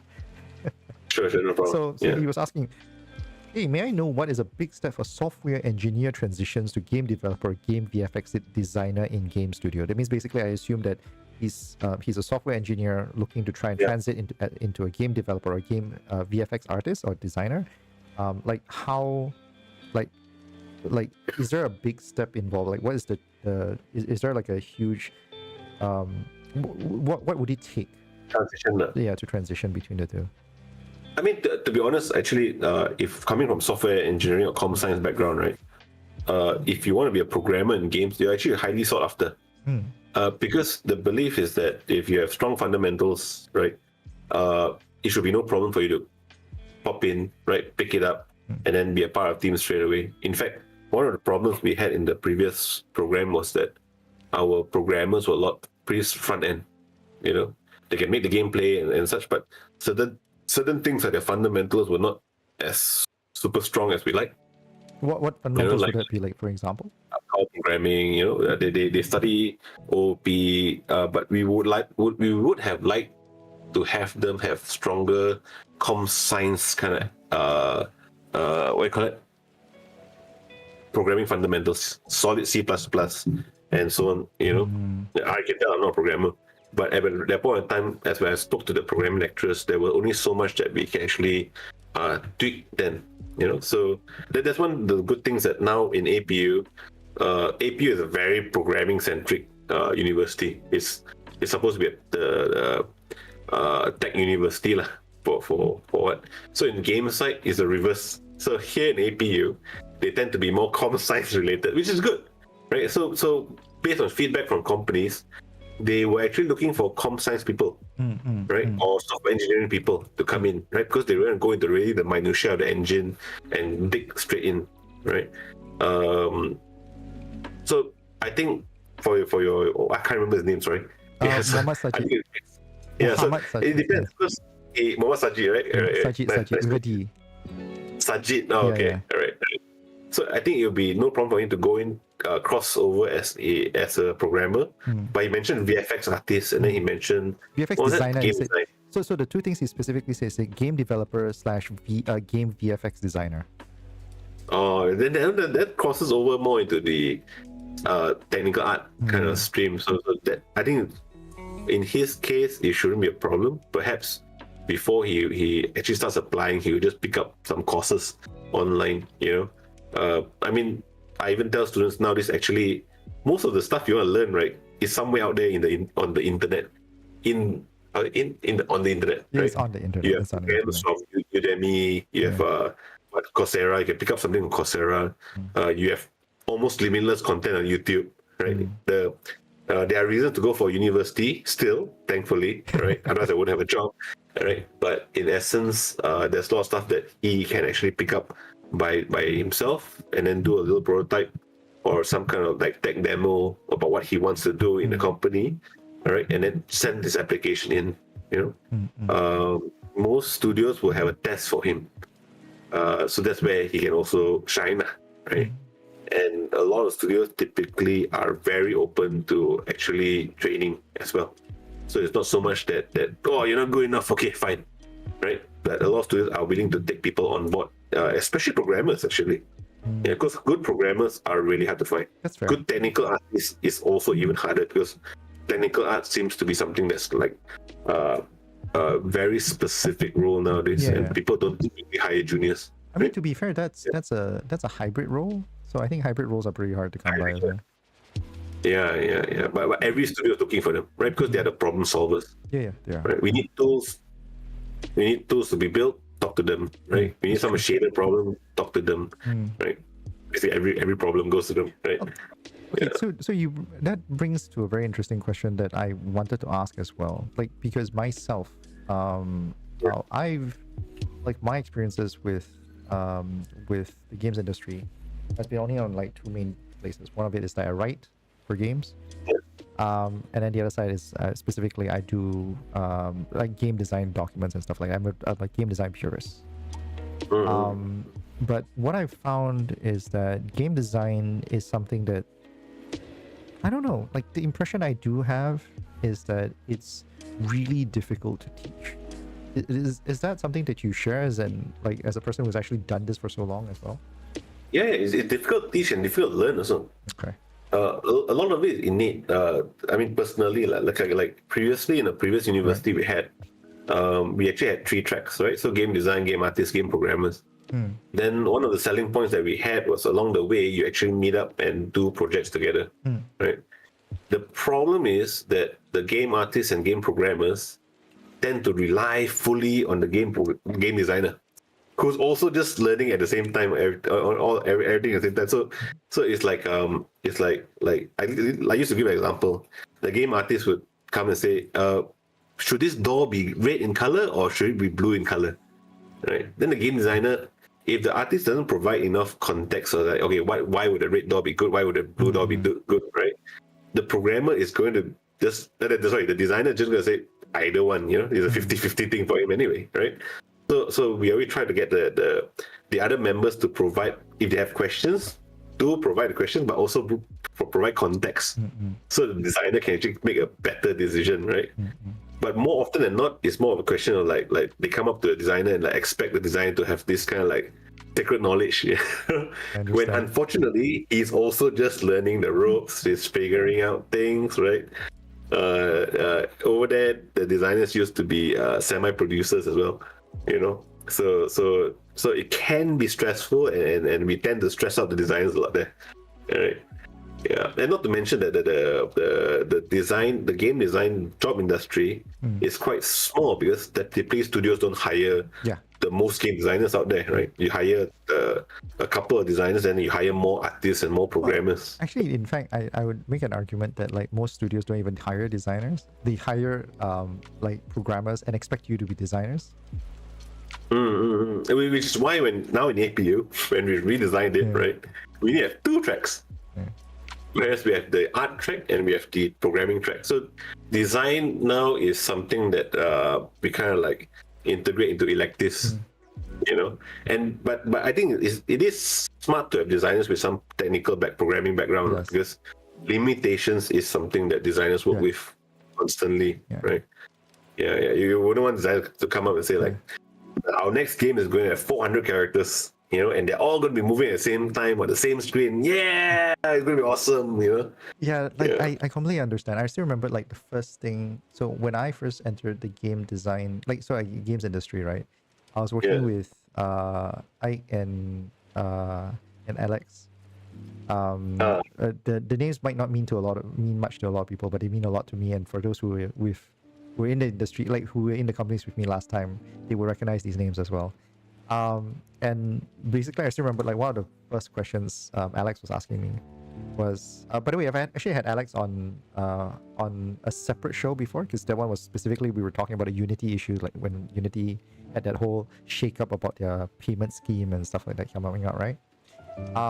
So yeah, so Alex sat me down and asked me very simply as the game designer. He asked me like, Jared, how much resources as in like, you know, like how many, like for example we were using like packets of rice, for example. So like how many packets of rice do you want to keep track of?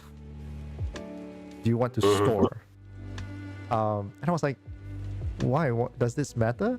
It's like, yeah, because if you want more than this number, it's gonna cost me one extra bit of back and forth of memory and back and forth, and that's memory that we need to like signal back and forth for the player, and that translates scale to that much more like bandwidth that the servers need to accommodate for, because we need to pay for that shit. Yeah. And not only just to store as well, both to store as well as to, you know, bandwidth for the servers and stuff like that. And like I remember that conversation in between, like that moment that conversation happened, right? I was like in the back of my head going,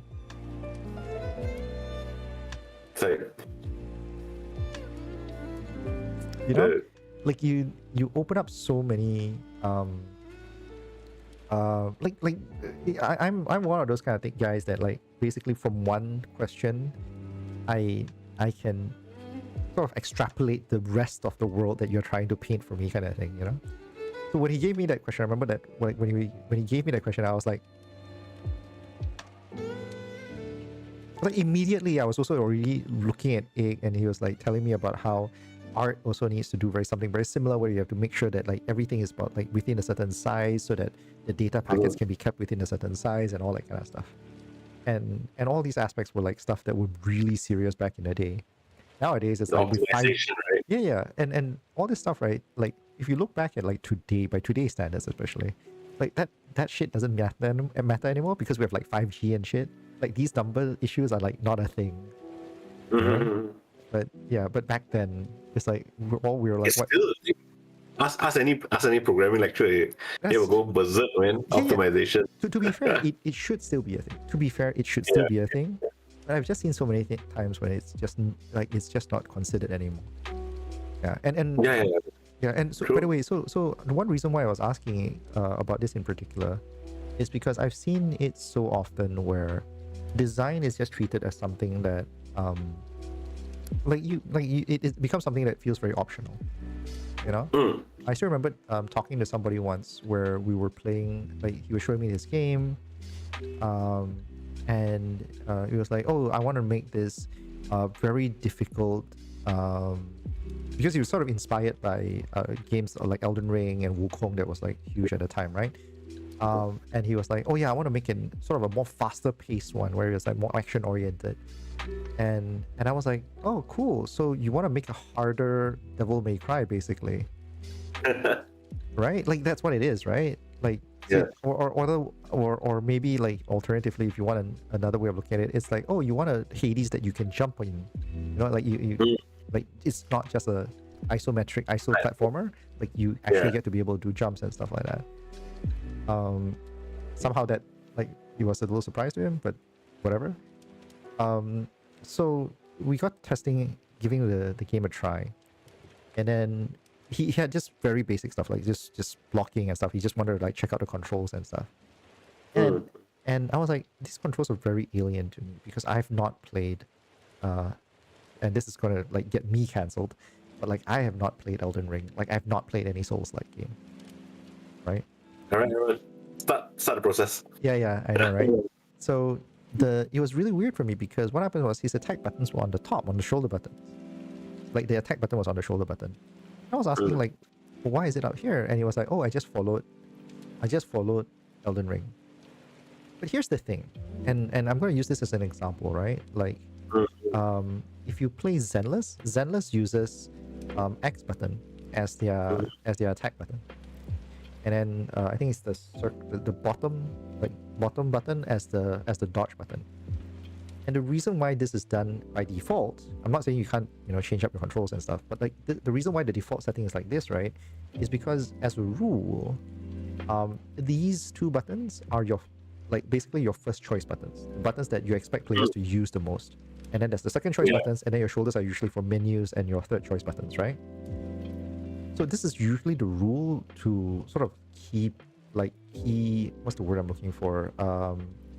Like laying out your buttons on a key, on a keypad and stuff like that.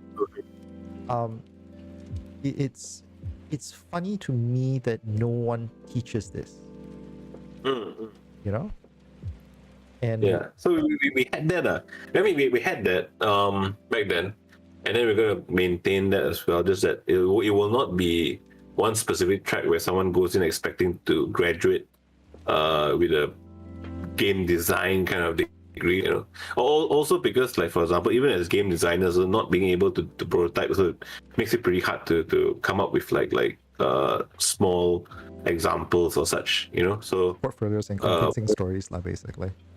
Yeah. So, you need to always go find for programmers somewhere. Yeah. So it can be like, oh my god, I got an excellent idea, but now I got to find someone who, hopefully, with if I could pay him, a little bit or something that just to try this thing out, So having some kind of programming background does help. Like myself, I'm actually, my core is as art. I'm an artist, studio artist for the most part, right? But I also train myself as a designer as well. But in that sense, I can't prototype anything to save my life, so it becomes like a little handicap. But nowadays, at my age nowadays, I'm just looking, okay, you know what? I'll go find a programmer, right? I'll go talk to someone. I'll pay them something to test this theory of mine, So I do recognize if I could program, which I'm no longer have energy to learn, right? It could be a different thing altogether, Yeah, so that's where one of the earlier question. That's where we've changed it somewhat. So to students that come in actually have to pick one of the specializations. But the early part of the course is actually general. So we have one semester itself out of 6, right? One semester is purely shared. So the programmers will learn a little bit of art. The artists will learn a little bit of programming. But the main thing is so that they actually they learn to speak the same language. Yeah, I hear you. Right? Or they at least can appreciate what the other side might do. Right? Because we've seen so sometimes the programmers just disregard what the artists do. Or the artists are the programmers can do everything, And everyone expects the designer to know everything, So having a bit of the they learn a little bit of everything to start off with is a good fundamental step. Then when they go for further semesters, we actually steer them into their respective streams, and then they still meet up halfway every other semester to do projects. So that's where we want to train them in the whole soft skills part, project management, right? How to run a team, how to run your project, right? And then the fun part about what we're doing for the projects itself is we are incrementally increasing the difficulty. Right, so in the first semester, maybe we use Godot for at least the early stages, right? And then they'll be making things like a roguelike, just to build systems and such.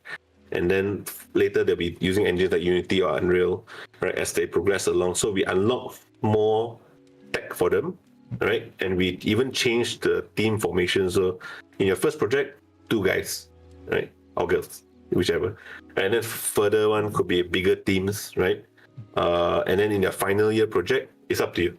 Okay? So basically, we covered all varieties, and then in the final year project, you pick your own poison and you die by your own sword. So if after going through all that, someone comes up to us and say, "I'm gonna make an MMO," we're gonna be like, "Sure," right? Yeah. See you again the following semester, hopefully, right? So, but typically after going through multiple projects as a team, right, you'll find that it actually refines the understanding of oh, you know what? Let's not propose that MMO. Let's make Flappy Birds, or something. Yeah. So they're a little bit more conservative in their estimation, or they understand their capacity a bit more.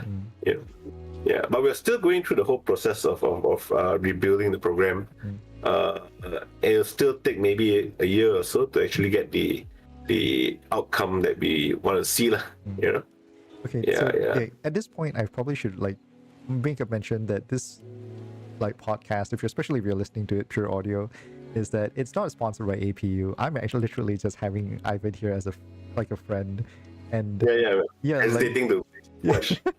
like we're not doing a plug for APU, so I feel like I need to Are make. we? Or are we? I don't know. I definitely need it. And just to show how much of a non-plug this is going to be, we're going to talk about like something that we know will probably get us into some trouble with some level of academia. I do want to ask a little bit about, like, at least for as a person who's an ecosystem manager, the vibe I'm getting from your explanation, what you're talking about, is that the end goal is always to make sure that, hey, you get out of this, you can make a living off, doing this and stuff like that, right?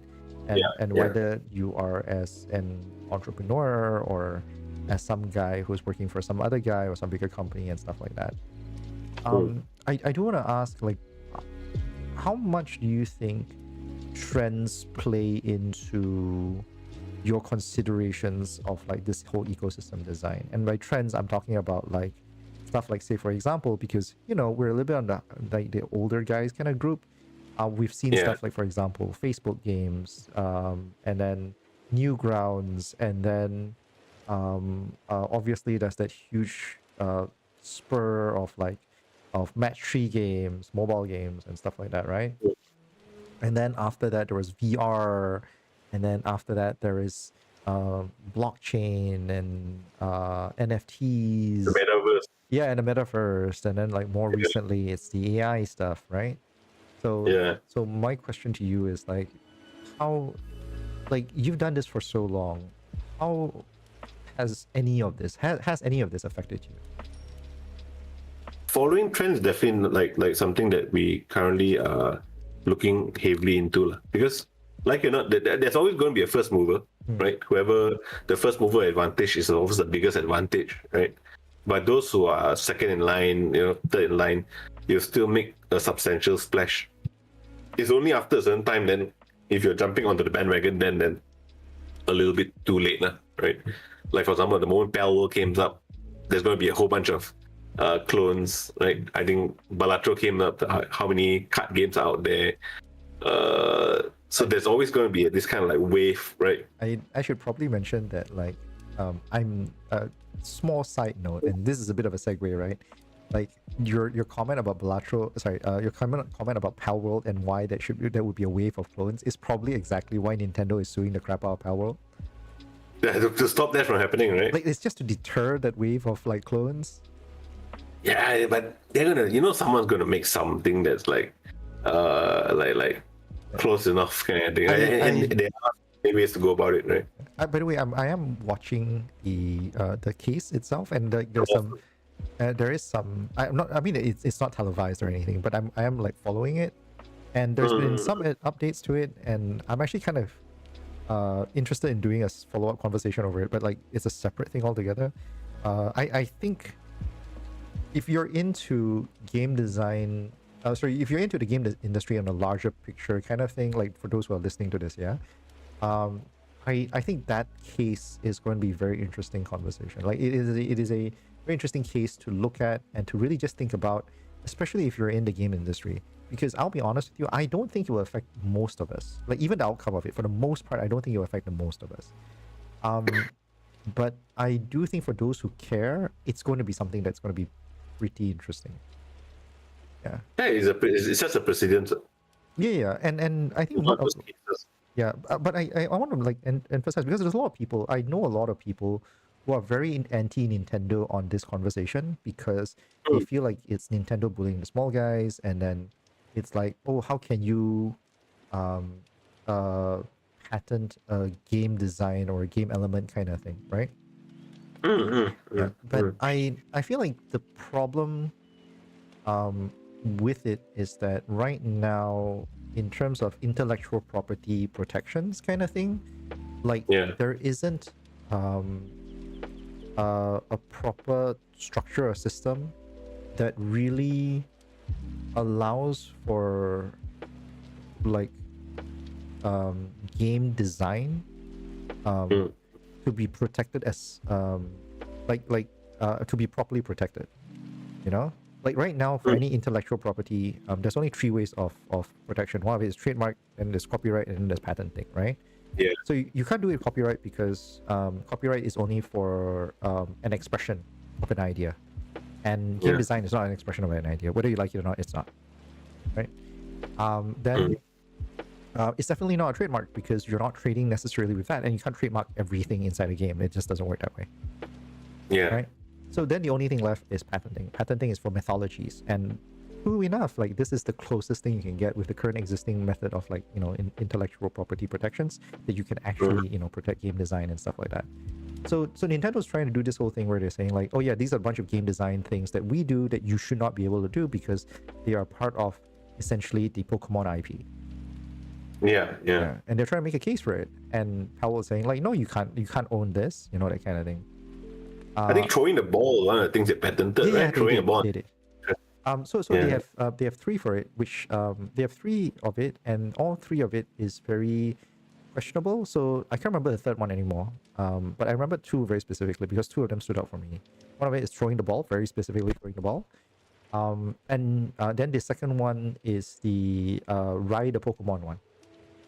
And they specify in the ride the Pokemon one is that they can ride the Pokemon from anywhere, meaning that they can remote call your Pokemon and then like be able to ride on it instantly, kind of thing. So gotta find a workaround. yeah, correct. And the thing about patents, right, is that patents are very, very specific about their wording. Like the reason why I, of all people, am somewhat like in favor of being able to patent your game design stuff and everything else, right, is because, right, game design patenting is very, very specific to the point that, like, number one, you can't patent something that can, like, your patent cannot give you power over something that came before you. Basically, if someone else has done it before you, you can't claim the patent for yourself. But obviously, someone who, like, the guy before you has to make like a counterclaim against you. It's not retrospective, Yeah, you can't retrospective. The patent came before or after the lawsuit? I can't remember. Oh no, the patent came before the lawsuit, but it was filed before the lawsuit, but it was approved only after, if I'm not mistaken. It was so the Pal was launched and then they initiated the patent, right? Yeah, something like that. Yes, something like that as well. So sticky. No, but the thing is that patents can the thing is that because Nintendo, the Pokemon games existed before Pal World, the product existed before Pal World's one, so they can do a patent. They can file a patent later after the product has been released to get the patent. So in this case, Nintendo is doing it by the law, and I think, to be fair, I think it's very reasonable because at the end of the day, patent costs money, and you don't want to patent your entire game when you realize that, oh, this sucks, Right? I think the main worry that most people would have is the fact that patents are expensive and basically is only the big boys will be able to patent every single thing in the software. So, right. And the thing is that the biggest concession I've always done is that you are right in a sense that you can use patents to scare small boys into not doing shit. But the truth of the matter is that patents are overly specific. Like, you really need to be very specific about patents because patents can be and keyword here, I'm not a lawyer, but I've just watched enough of this shit to just really pick up on all this stuff. Like, patents are, whenever patents are contested, more often than not, they become weaker. And what I mean by weaker, right, is because most people, because your wording of what is approved on a piece of paper, right, is always people who are like, oh yeah, no, this seems reasonable enough. Once it goes into a lawsuit, right, it's actually being tested, and people have to bring in supporting documents and everything else because the guys in the patent office don't ask these kind of things, obviously, right? So and when it's there is a risk there as well, right? Correct. Because what happens is, right, like, one of the things that the legal system does check in for is like, oh, are you overly stifling innovation? Like, is your patent too generic that no one can do anything new with it? Like, are you stopping people from doing something new? If that happens, right, your patent, right, actually has to change. And then as a result, it becomes weaker. Yeah. So you can see what I'm getting at, right? So that's why, like, it benefits nobody to file a patent and then take it, right, to smack someone over it over and over again, because every time you use it, right, it gets weaker. More often than not, it gets weaker and weaker and weaker. But it's more like deterrent, I guess. Like you mentioned, like something like, you know what? I think let's avoid that problem. Let's do a little bit different. Like we throw squares instead, Correct. instead of balls. Right, and the funny thing is that I'll be honest with you. If let's say, for example, if Powell threw a pyramid, for example, right, and it became like this giant thing that captured the thing, right? Like Yeah. I think Nintendo wouldn't have a place to have, I think the suit would have been a lot weaker. Yeah. Or just change it a little bit more, right? Yeah. But I do believe the team at Palvo actually went through legal counsel before launching that game. Yeah, so Yeah. the from a copyright perspective, it's and copywriting is exactly the reason why it's not great at protecting games, because from a copyright perspective, right, you can't copyright style, which is exactly what Powell did. They did style, and parody is illegal, so you can in a worst case scenario, Powell can always escape just saying that, oh yeah, no, we're a parody, if they really wanted to, and all that kind of stuff. Can you do parody commercially? If it's commercial, yeah, I'm quite sure you can do commercial parodies. Like, I mean, SNL does commercial parodies, to be fair. Not true. It's vague ones, right? Yeah. It's fair use. It's definitely in fair use. Yeah. So it would be nice to get someone on Palvo one day, right? yeah, but like, Just ask them, like, yeah, no. They from what I've heard is like they knew what they were doing, and it's one of those kinds of cases where because you do pass the legal standard for like copyright, like it's not legally copyright infringement.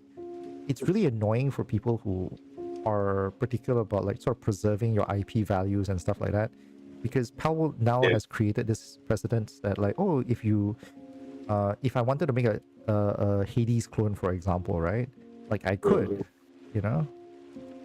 like I just need to play the Powell game and like do these very specific things and like just make a Hades clone. It's very possible now. I mean, there exists an entire cloning industry, like, anyways. Right. You look at other games, like, I mean, Flappy Bird has been cloned to death. Right. But so this is actually where the question is coming from in parts, because Trends, right? Trends. I do think that the ability to study trends, study where the market's moving, study what kind of games are popular, studying the pricing, those are all definitely things that like we definitely have to pick up on. And half of it is also innate. Like, for example, like I don't play too many gacha games, so I have no clue about like what would be a nice, like a good live service game, But so it's very genre specific as well. So can someone actually study everything? I mean, possible, given time, right? Yeah. Right. Actually, you brought up a very interesting thing on that note as well. I also wanted to ask then, because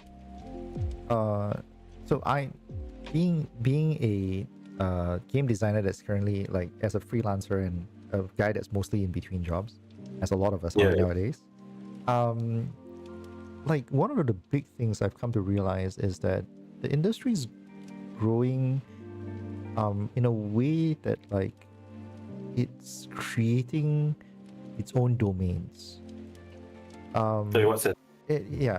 Because the rules that you would think that would matter for, say, some guy who's making a first-person shooter, is very different from a guy that's making a turn-based RPG. And similarly, it's also very different from a guy who's making a match 3 game. Then you add on top of it the live service philosophies that that come into play. Those who are doing hyper casual versus those who are doing premium games versus those who are doing an ad-based kind of thing. Yeah. So like all of these are very different philosophies and learnings. Like, does it even make sense to expect to be able to learn everything within, say, 3 years? I'm using that as a time frame. Definitely not. I always say 3 years is this insufficient. I mean, students, of course, students would like, some of my graduates last time, right, every time they enter the industry, they'll be like, wow, there's so many things we didn't learn in university, so many things that we didn't cover and stuff like that, right? And it's understandable, right? As much as possible, like even universities, we have challenges. For example, are your lecturers good at it to begin with, right? Finding good lecturers is the toughest thing to do, because number one, you got to be good at what you do. You got to be able to articulate that. You got to transfer the knowledge, right? and you gotta want to do it. You know, so it's like, and academia doesn't exactly pay the same as the industry, right? I mean, if you're in the industry and you're really pretty good at it, you probably earn much more. So it is pretty difficult to get the top talent in to teach, right?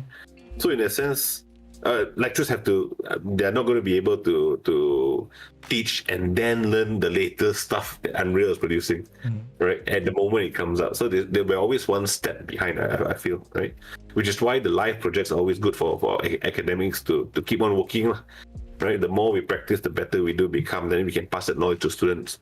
But academia will always be, I will see it as one step behind, right? Which is why students should have expectation that they just need to get good, right, to enter, right, and then it will be another whole new world there already. You know, like studios will be using the latest stuff, but even then also, the studios will be very specific to what they're doing, right? Correct. You join an indie studio, you're not going to be testing out the latest in the AAA technology or what kind of production pipeline they're working on. It'll be a totally different thing altogether, right? So I think just more the mindset, and I believe that if you have very strong fundamentals and the initiative to keep on learning yourself, right, I think people will do pretty fine, you know. Yeah. So that's what we hope, or I hope that people take away as they go through the program, right? To varying success. You know, some people in the games program, sometimes they're like, oh, I love games, therefore, okay I joined this game. My parents have no idea what to do with me, so they send me to this game program. You know, and then there's 3 years of pain and suffering, and then they're like, I'm going to sell insurance next. You know? No, man. There is a rule. There's actually a general, open known rule that 70% of people who are in the workforce do not work on what they studied, and between the two of us, we're literally living embodiments of this, because you graduated as a web designer, right? No, you graduated as an animator, right? Yeah. As did I, by the way. As did I. Yeah. No, we're not doing animation. We're not doing animation, right? Yeah. But I think that's the beauty of it, right? I mean, we bring different perspectives. So, for example, if I come to a game project, right, I art direct nowadays, right? I come in from the angle of it, whereas someone, if you join, you have basically game design / writing, right? Yeah. That's sensitive to you, right? The story, the narrative, the experience of it, right? Yeah, whereas someone who's more technical background will come in from their angle, which is why, of all things, right, there's so many things to jump in on. Like someone who's more musically inclined will be bringing his musical influence. It's one of those few industries where you can actually come from any angle, right, and contribute something to it. Fascinating. Yeah. I mean, if you're a carpenter, you join in, suddenly you have this bright idea, you want to make a game about carpentry, you know? Yeah. Or even you watch something like the latest game that I think I was hooked on was this schedule one. Yeah. Another game made by one guy, right? Amazing stuff. Also one of those runaway successes, right? It's about Breaking Bad. If you've watched the series, I don't think the game developer himself ever cooked any drugs, but the game was quite fun. I would just put a huge asterisk here. We wouldn't know.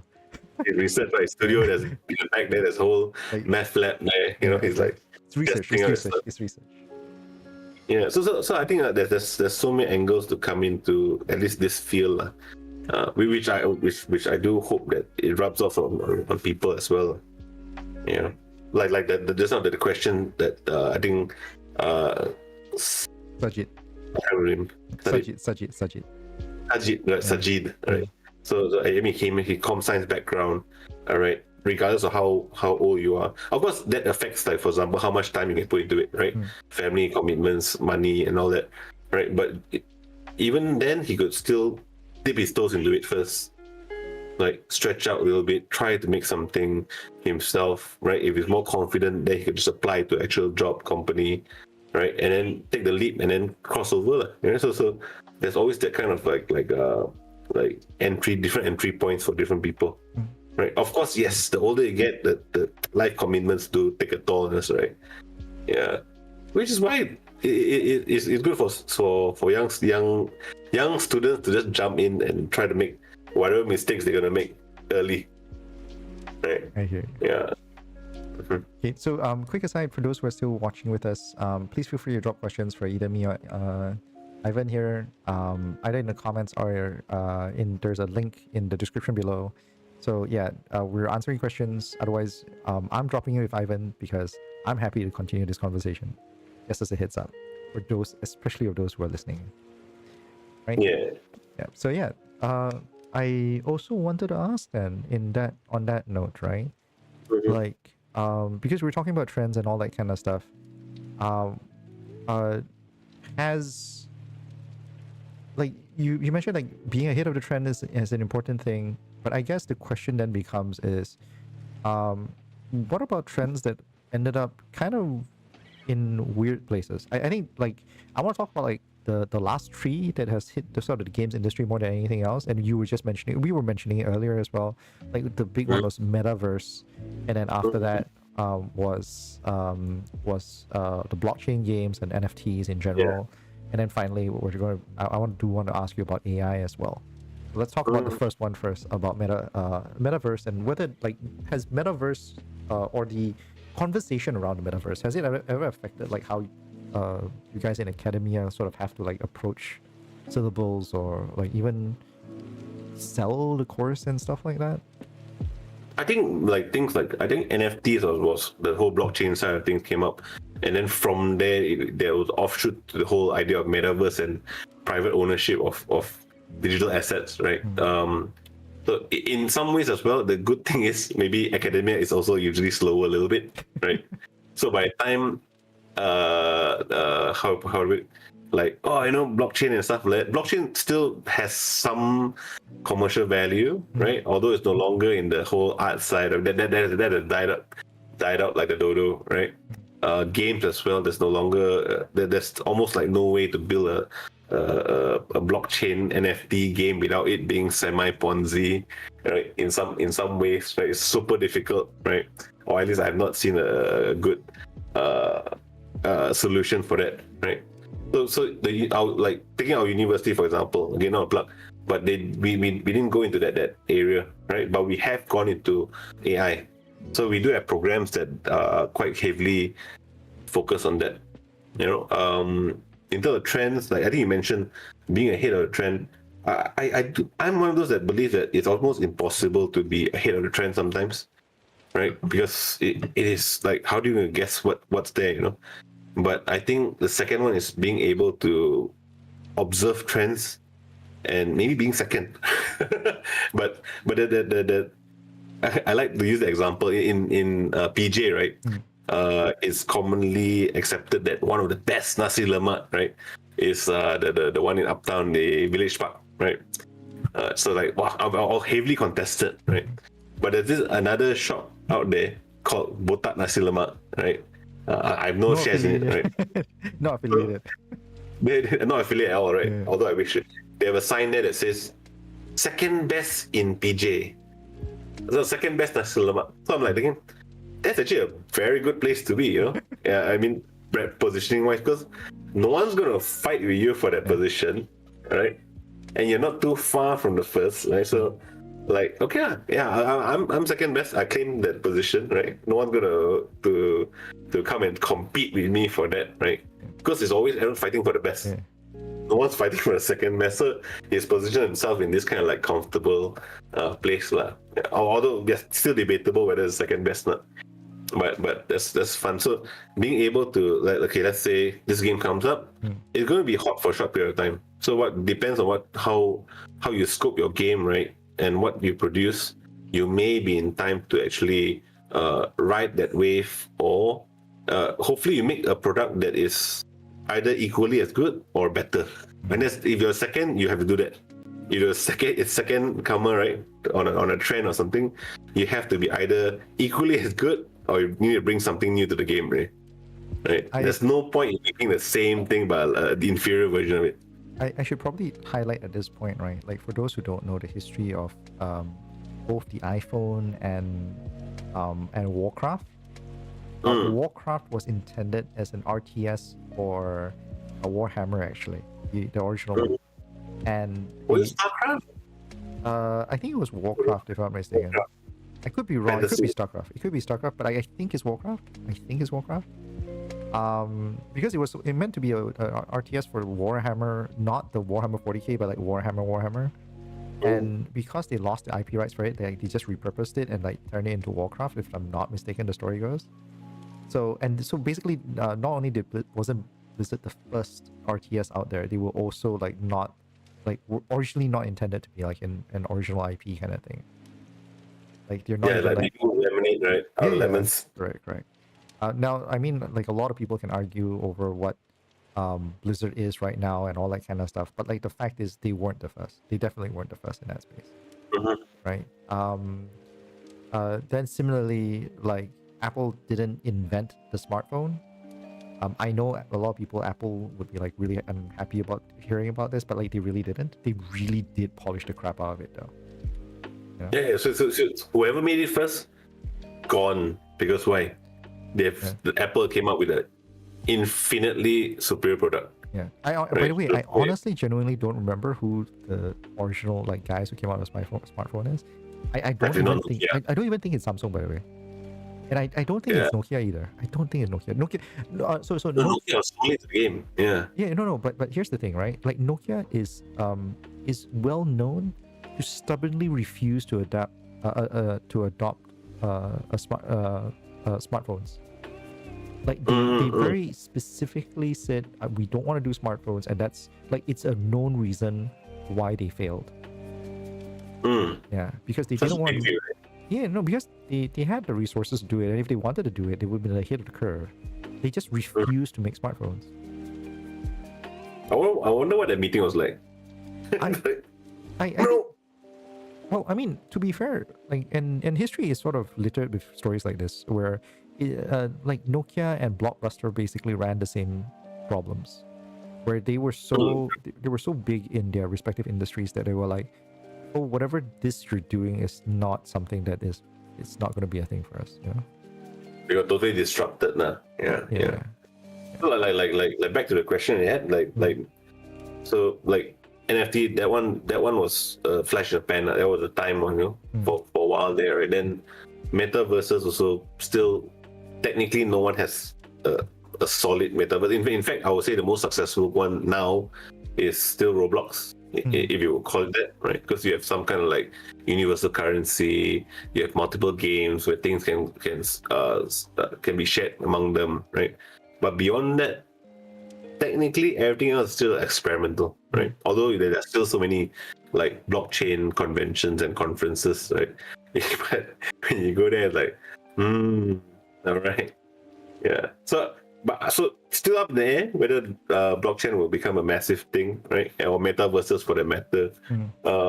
But the one that, like you mentioned, like heavily in our face currently is going to be AI. Yeah.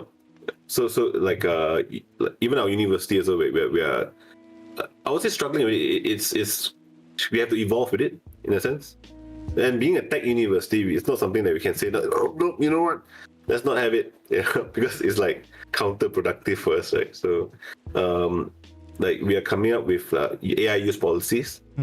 So you can't stop the wave, therefore you can teach people how to use it ethically, or consider the usage of it, right?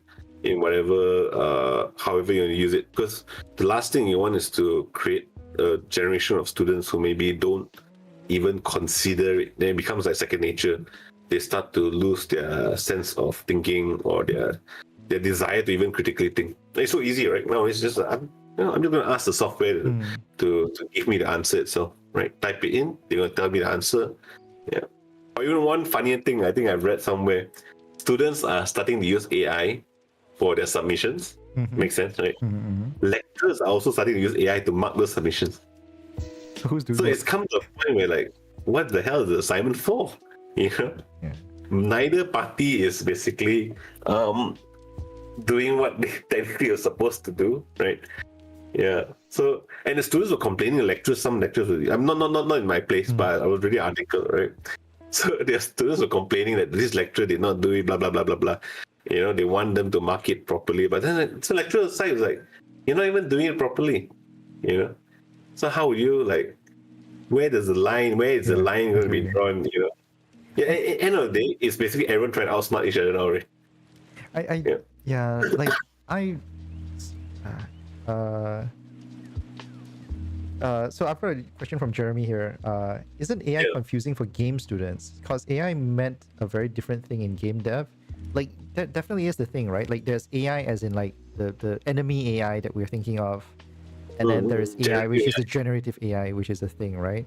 Like all Yeah. of us talk about it in the same breath, and Yeah. obviously in the context of this podcast, as we're talking about stuff, I was very explicitly talking about like trends, and so very specifically we were talking about the trend of generative AI nowadays. um I think it's actually kind of weird. Like, has it affected how you guys teach as well, like the language that you have to use to specifically teach these concepts to students, and say like, hey, please separate the two? Do you guys have to do that? I think the students would generally understand it because AI itself in game context, everyone knows it for the longest time, right? It's just that the newer version of it, the LLMs, the generative AI stuff, so it's actually quite distinct. And programmers are the one normally dealing with the whole AI for how to put it, gameplay AI. You know, you create a challenge for your players, right? Whereas generative AI, everyone's using it to some extent. No, not just say like writing essays and stuff like that, but coding is like people use AI to code. People use AI to write dialogue nowadays, right? Sometimes to the detriment, but sometimes there's some advantages as well. Especially, it helps those who maybe have a weakness, right? So it does bring some of them up to a certain level, right? The only my main concern is if it becomes a crutch, right? Where they just, okay, I'm going to just use it straight, and then I use it flat out, right, without even considering the implications. Like, is this good dialogue? I don't know. Put it in, right? Yeah.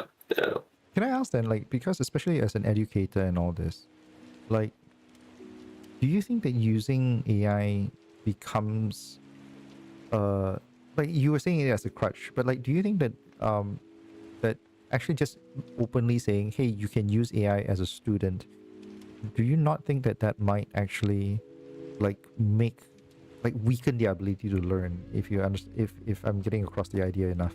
Like, do you think that it's something that works against the idea of education? So part of it is like, even if I were to say like my assignments, take my assignments for example, right? I'll tell them to say, okay, you can't use AI for this assignment. It's almost guaranteed they will try to figure out a way. I mean, gamers, right? Gamers will game it. If you allow them, they'll figure out some kind of way. So on our end, as academics, right, we gotta start to evolve as well. So like my assignments are normally very specific in the conditions, right? So I add in a lot of like this and that, right? So that for example, like my art students have to research about speculative fiction, the different genres out there, what visual styles match it. So everyone will have their own version of it. So they have to create any artwork they create will be based on that, right? So I have to also understand AI, so I can understand what limitations they have, right? Therefore, I can identify it. So the assignments I give will have certain personal touches that they cannot fully rely on AI for it, right? Or even if they did, right, they will have to present it in a certain way that I've set. So they still have to go in there. Even if they were to use AI, they have to be smart enough to actually work it into the final output, right? Okay, so basically, I don't think I can stop them. right. Yeah. So basically, what you're saying is that because, now correct me if I'm wrong. What I'm hearing is that you're saying, I can't because you can't be there mothering them 24/7, right? You can't be shadowing them every day, every second of every day kind of thing. Like, you can't stop them as a result.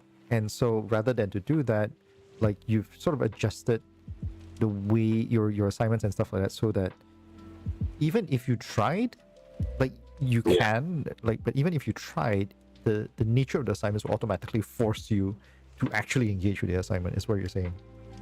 Yeah, exactly. And to some extent also, you kind of expect them to use some level of AI. You know they're going to use some level of AI. So okay, the most recent example I had was this afternoon. Some student was talking to me about dialogue, right? He was trying to write convincing dialogue between I think a therapist and maybe someone that suffered PTSD, right? So from my understanding, he used AI to generate it, right? So his question was how to make it sound more human, right? Therefore, the solution for me at least was to, okay, whatever dialogue you have, get two friends, speak it out, go through it, and document that, and try to figure out, does this sound organic to you? Does it sound like something that someone would say? Right? And the generated dialogue was pretty decent, just that it wasn't super specific to the character that he wanted, right? But if he can go through the process of testing it, right? If he can get two people to sit down there and voice it out, right? And he can come up with, okay, you know what, this doesn't sound right, let's fix it. If he still use AI for it to fix it, I think it's fine. In that context, he has gone through a process of learning. So in that context, I think, yeah, that's fine, right? Because of course, like even for it depends on what they're trying to do. So that student is a programmer, right? He wants to create dialogue for something, but his showcase is still going to be his programming, right? If I have an art student, right, obviously I'm going to tell him, look, if you use AI, you're crippling yourself. Right? So besides making assignments different in the assessment form, right, we also have to communicate with them, lah. There are some things that will affect you. I mean, maybe you can skim through school and then get out there, but the moment you get in industry, it's going to be a different ball game altogether, right? I can also share this one little thing where I was talking to some studios about whether or not some studios, I think majority of studios, to some extent, have adopted AI in their process pipeline, right? Because cost savings or for whatever reason, right, smaller teams can do more things.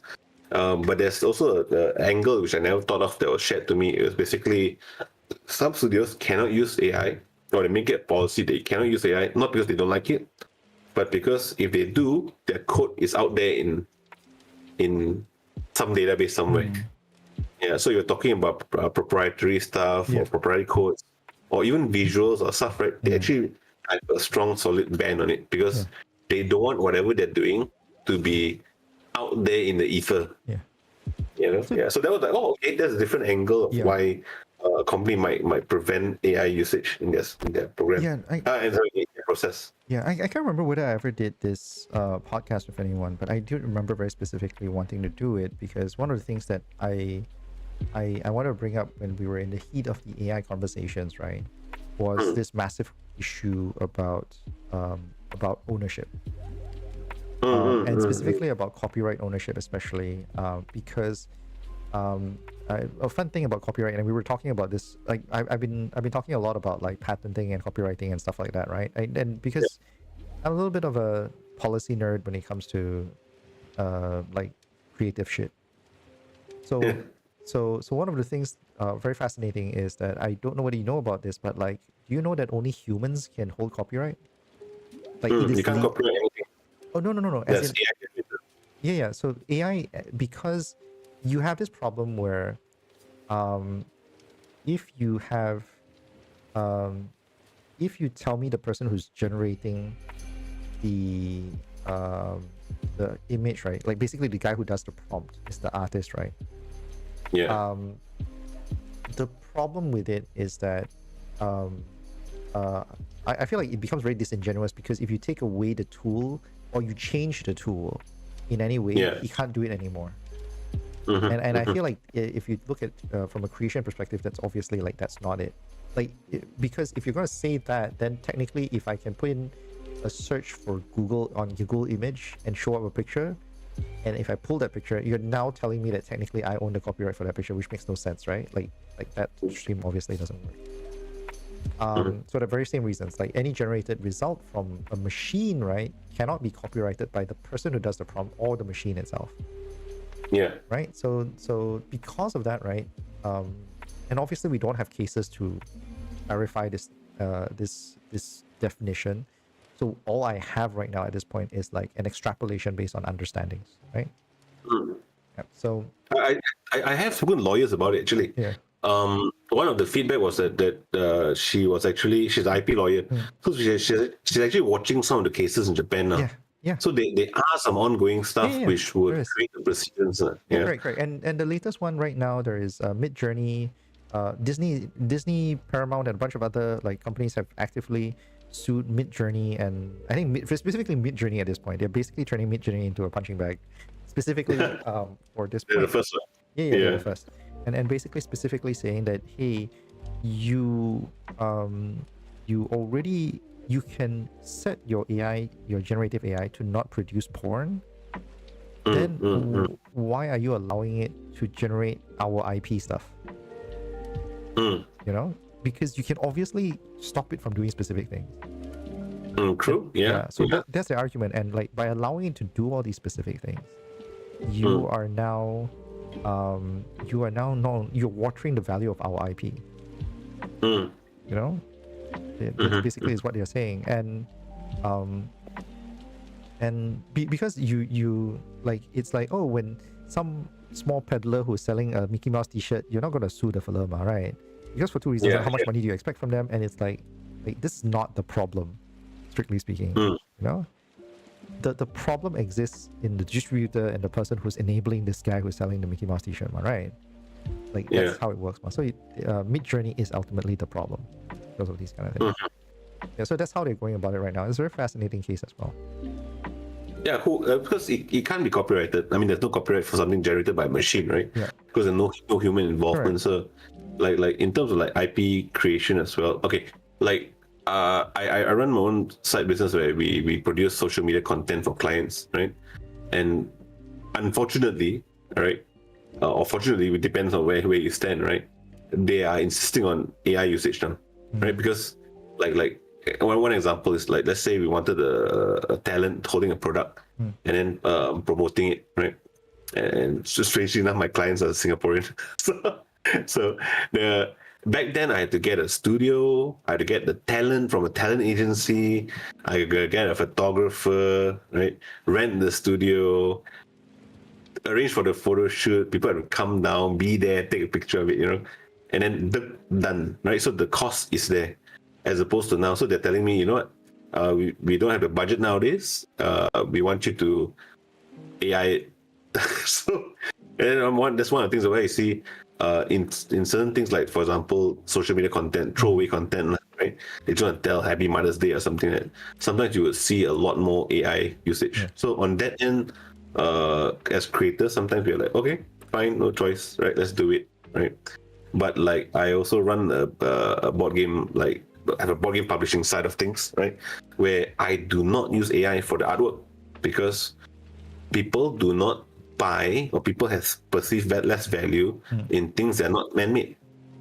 That one's, I mean, if you know it's generated, right? You typically would imagine in your mind that, oh, I could just generate myself. Why would I want to buy this from you, right? That's fair. So in terms of like for example, board games, shops do not want to carry the products because they perceive that players won't want to buy the product itself, right? So therefore, as someone who manufactures and creates board games, I also wouldn't want to go and take a risk, right? I could just go full steam ahead, do it, right? But I run the risk of the product not selling. Therefore, to avoid that, I would just go for hire artists, get art done, right? So it's much more of a crafting. Also, besides, myself as an artist, right? I do want to create things as opposed. But I do recognize that there are some people who maybe they can't create themselves, right? Maybe they can design board games. They use AI. I think it's perfectly fine, right? Because at the end of the day, the buyers decide what they're willing to take up, right? But as a creator myself, I do foresee actually people do not want to buy things that are generated as is, right? What was the analogy I had? They want, if they want to spend money, they want to spend money on something that someone created. The creator is important in the process, right? But a lot of times, industries which are, I mean, you're talking about job loss, right? There's a few industries, of course, they're gone. For example, book cover illustration, that is also gone, almost wiped out. Because why? Instead of paying an artist, a book publisher could just generate a basic cover. The covers are not important to them, right? and typically, readers will not just buy on the cover basis. They're buying for the words inside of it, right? So in that sense, certain industries are gone. But I do foresee creators are still, there's always still a place for creators because people buy something that they want to know who the creator was, right? So that's why I always tell, like, let's say junior art students who are like coming in, they're like worried about this and all that. Like, yes, there will be some jobs that are gone forever, like ghostwriting. Ghostwriting is gone, right? 10 ways to fix your washing machine no longer valid. They don't need humans anymore to write that, really, you know.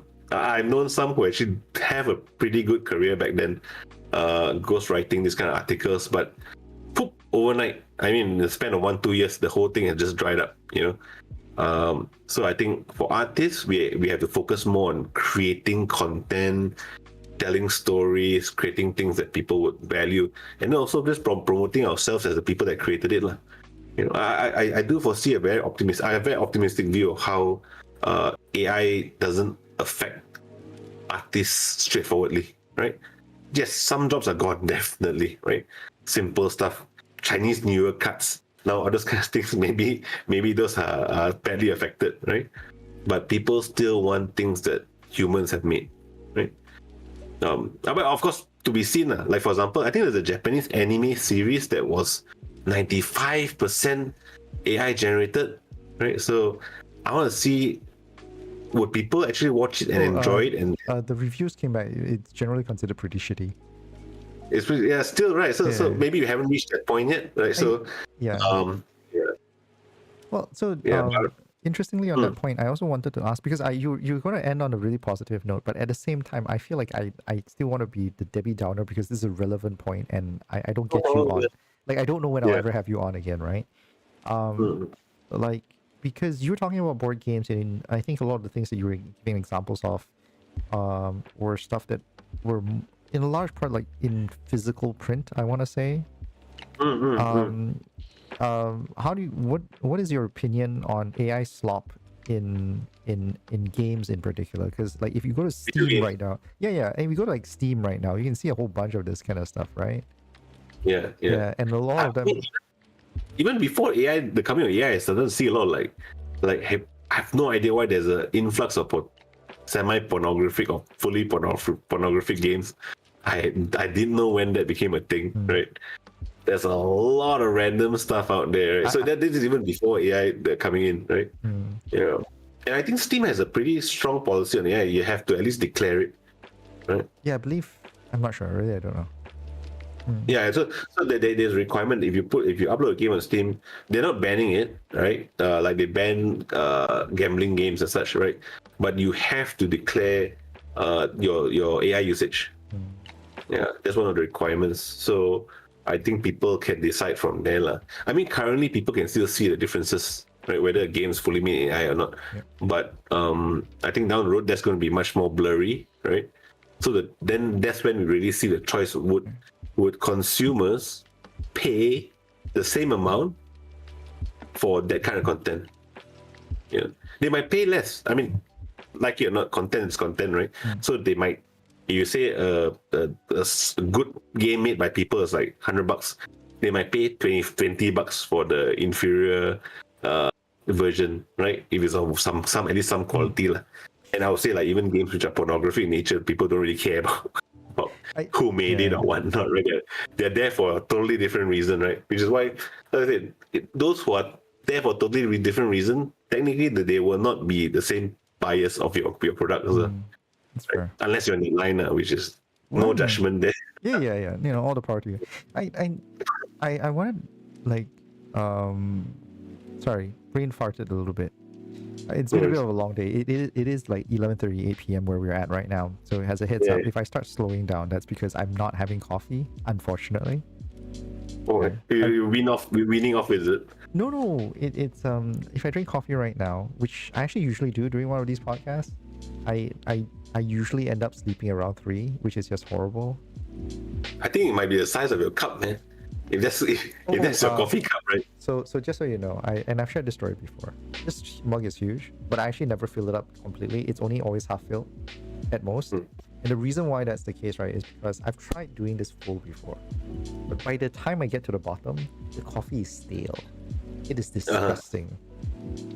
And you probably will not sleep for at least two days. Oh no, this is fine. This is like a day's worth for me. Like this is a day's worth of coffee for me.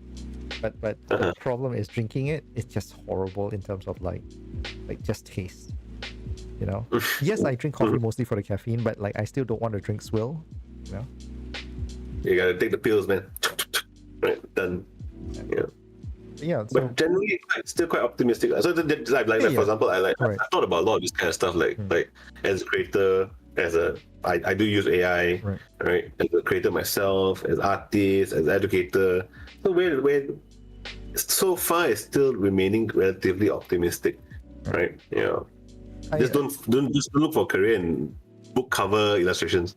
Yeah. So there's a couple of things there, and I feel like for those who are like figuring out like their own futures and in the industry and stuff like that, there's a few things that I personally look at, and I don't tend to be as optimistic myself. But I do. This might be just myself patting myself on the shoulder, but like I do tend to look at it as a more realistic thing, where because AI tends to be like the way it works, and I feel it's very important to recognize how generative AI, as it is right now specifically, works. Right, is that it's effectively a spell checker on roids. Right, it's an autocorrect on roids. And when it's an autocorrect on roids, right, what happens is that it technically doesn't actually understand what it's actually saying.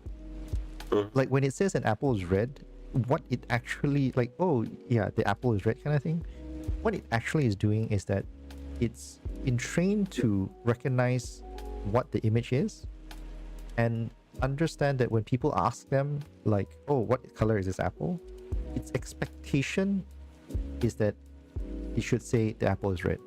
And that is because everyone else, like all the data that it's been trained on specifically, tells it to say that the apple is red.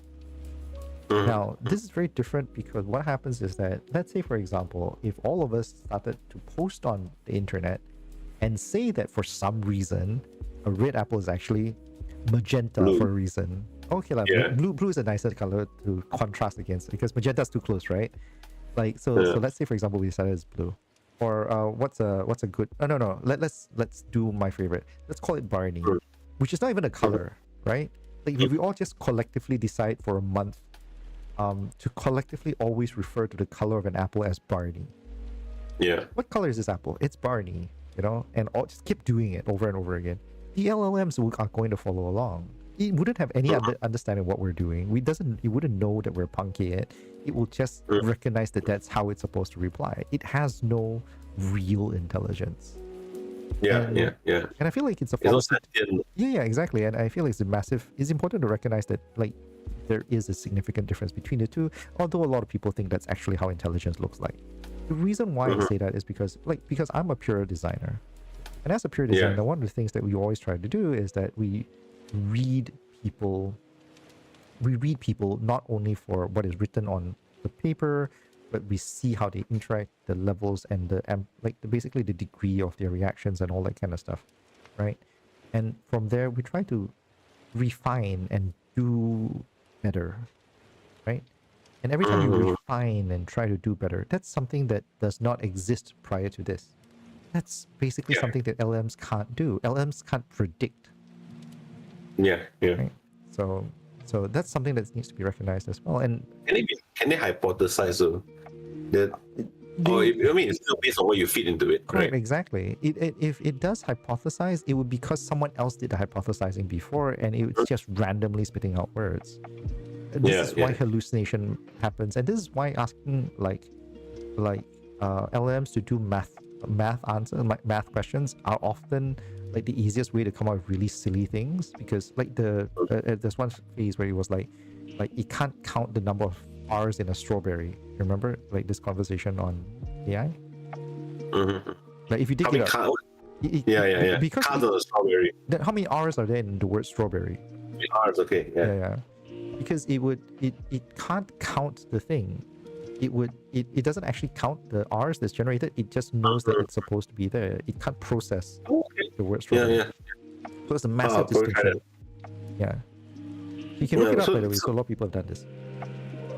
I mean, definitely. I mean, everyone start to say that the color rate is called Barney instead, right? Yeah, correct. But generally, if you get enough people, right, who's to say the color rate is not Barney? Yeah, no. So I Because everyone has bought Correct. into that thing, right? Yeah. Right. So I completely understand like where that counter argument can come into play. Mm. But I feel like this example is a really good example of how like there's one case to be had about like the evolution of language, but it's also Yeah, important yeah. to recognize like specifically how LLMs work and understanding like what the limitations are and recognizing that because of these limitations, what your role can become. And the dangers of it, right? Yeah, of Over course. reliance on it. Yeah. Of course, and absolutely. And For example, I think AI has been known to actually cite false papers. as oh, well. yes. This is Yeah, also why like every reliable law firm, like reputable law firm, tells you to never use AI to write write stuff briefs, because it cites like non-existing cases. But then again, so that's why I think the literacy part has to come into play in terms of education, where yes, you can if you use it for this purpose, right? If you cite stuff, all right, and if you don't even just verify the things that that is citing, you don't go check it out, right? Then I think that's the clear and present danger, right? Right. The concern I think most people have is like, okay, like we come from a time when we have nothing, right? No mobile phones back then, and then today we are basically having relationships with AI. So it's a huge leap in technology and the way we consume it, right? But you're talking about for the younger generation, the fear is that they start to rely on it without being educated about all what you just mentioned, over reliance, taking it for granted, accepting whatever AI gives as the 100% truth, right? Yeah. But the question, my curious part is like, okay, down the road, right? AI is just 3 years down the road, which is crazy how much it's basically overturned so many things, right? Like back then, artists like, 6 fingers, yeah. Now that's not often. That doesn't ever happen that often anymore, right? So the question would it get to a point where it can actually start to comprehend, or not comprehend fully, but at least it can start to check itself as it's communicating to us, right? So of course that may look like what, 3 years down the road, or I don't know the speed of this kind of thing, right? Like now we have AI videos, which is like the concern of, again, right, fake videos and stuff like that. I mean, people can't even understand the difference between WhatsApp health advice, right? Let alone now you have Donald Trump telling you this, visually, then you're like, oh my goodness, right? One's gonna be able This to is not a real. political podcast. I should probably mention this as well. Yeah, I mean, whoever tells you that, I mean, you can have the health minister of Singapore telling you that, you know what, this is excellent to eat now, fried chicken, best for heart attack. Right? So that's where we're entering this kind of like strange era where the next problem is actually going to be validating stuff. Yeah, absolutely. Understanding the like what's real, what's not. I mean, to some extent, I also sometimes get like, wait a minute, is this real? Yeah. Is this? It's like what the hell is this? Yeah, like it's so real. We're no longer what. By the way, that's exactly why this podcast begins with that caveat that I just laid out. Like the fact is, at the end of the day, we are going to be speaking our personal experiences, right? Like, so how much of that is out of a caboose? Like, I will leave you to figure out for yourself. Please just do not expect us to be avatars of the truth here, that kind of thing. Just like AI, I mean, never take anything for face value. Exactly. Yeah. Test whatever we say, Don't take it as a solemn truth. Like, test everything we say, right? Like, the one thing you should not take lessons from, like from both of us, is how to grow hair. Okay, I could grow here. Oh yeah, you actually have more hair like potential than I do. Do you know I've never shaved in my life? Is it? Yeah, I've never shaved in my life. Oh, man. For me, this is a migration, I call it. Yeah. I think mine is just purely like this is. You can see how thin it is. This is also why I actually don't like wearing my headphones. It's because I don't think it's helping. I don't think it's helping. Yeah. I mean, eventually join the club, right? We I don't have know, man. the hair that migrated from the north Yeah, but all the way to the south. yeah, but You know? unlike you guys, I don't have any self. I don't have any self hair. Like this Ah, is. I literally have never shaved in my life. Not joking. Seriously. uh-huh. So yeah. That's So, okay, man. Yeah. Yeah. yeah. So anyway, but yeah, I think with that, we're coming up to almost 3 hours at this point. If anyone still has any questions, I'm gonna hold Ivan around here for the next 10 minutes, just yapping off a little bit, just to wind down, because I think we've had a. But if anyone has any questions, please feel free to drop it in the comments or in the question in the form. I would advise for the comments right now because it's 10 minutes, so you probably want to just do it quick. If you have any questions, please leave it in. But yeah, otherwise I'm just going to wind down with Ivan a little bit here. So we've covered quite a number of stuff. Ivan, I do want to ask you before you go, you've had what, a 10 plus career? 10 year? Has it been 10 year plus career? 2005. That's 20. 20 years. Yeah. Doing everything from production to spending most of it in education and all that kind of stuff. What do you and right now you're doing this thing where you have one foot in education, the other foot in incubation, and sort of what I would call it's definitely sort of a directed pipeline for aspiring game devs and stuff like that. Yeah. Once again, not an APU podcast, not a sponsored podcast. I'm just asking questions. Yeah. I'll just buy him lunch. Yeah, that's about it. Yeah. But by that time, but so far the promise hasn't been made, so this podcast is not currently sponsored. Yeah. Incubation is just basically like A to Z, right? Right. Exactly. You see students come in, you plant a little seed, you get them up to a certain stage, right? Then hopefully they hatch. Eventually, after incubation, technically you have an egg, right? You sit on it long enough, it hatches, and the little bird flies away, and then you let go of it, and then you get the next batch in. So it's like a pipeline kind of thing, right? So we're producing, for lack of a better word, like products. I mean, there's one way, a crass way to look at it is students are basic product, right? You want them to come out, you want to build value for themselves, right? And hopefully they have a chance at a career, right? The creative line is, as you know, is never straightforward, right? It's like left turn, right turn. Now AI is here. What's going to happen next, right? AI relationships are going to be the next big thing. That's going to be the population of the world, right? This is gonna sound really dumb, but I really do think we're about 5 years away from life-size sex dolls, living sex dolls. Oh, I think we're there. We're already there. Oh, no, you said the recent article, the guy that marries his AI. I mean, with a body and everything, because they're making those real dolls, I think. Yeah, right? correct. They have Oh, by the way, just so you know, for anyone who's curious, right? Yes, this podcast is not marked for children. So but I definitely don't consider this 18 plus. Please, YouTube, don't flag me for this. But yes, there is already articulated life-size sex dolls now, literally life-size, right? Right. I've seen those that speak to you as well. Yeah. So I think it's documentary. Correct. So and it's funny because as the technology improves, it's going to become more and more likely that you're going to be able to get a robotic companion for sexual purposes before you get a robotic companion for any other purpose. I mean, that is one of the biggest drivers of most technology. You talk about the internet. In Korea, the internet is fantastic, right? Mainly because there's a certain industry pushing it, right? Demand, right? I suppose. Yeah, so it's one of the main driving factors of most technologies out there.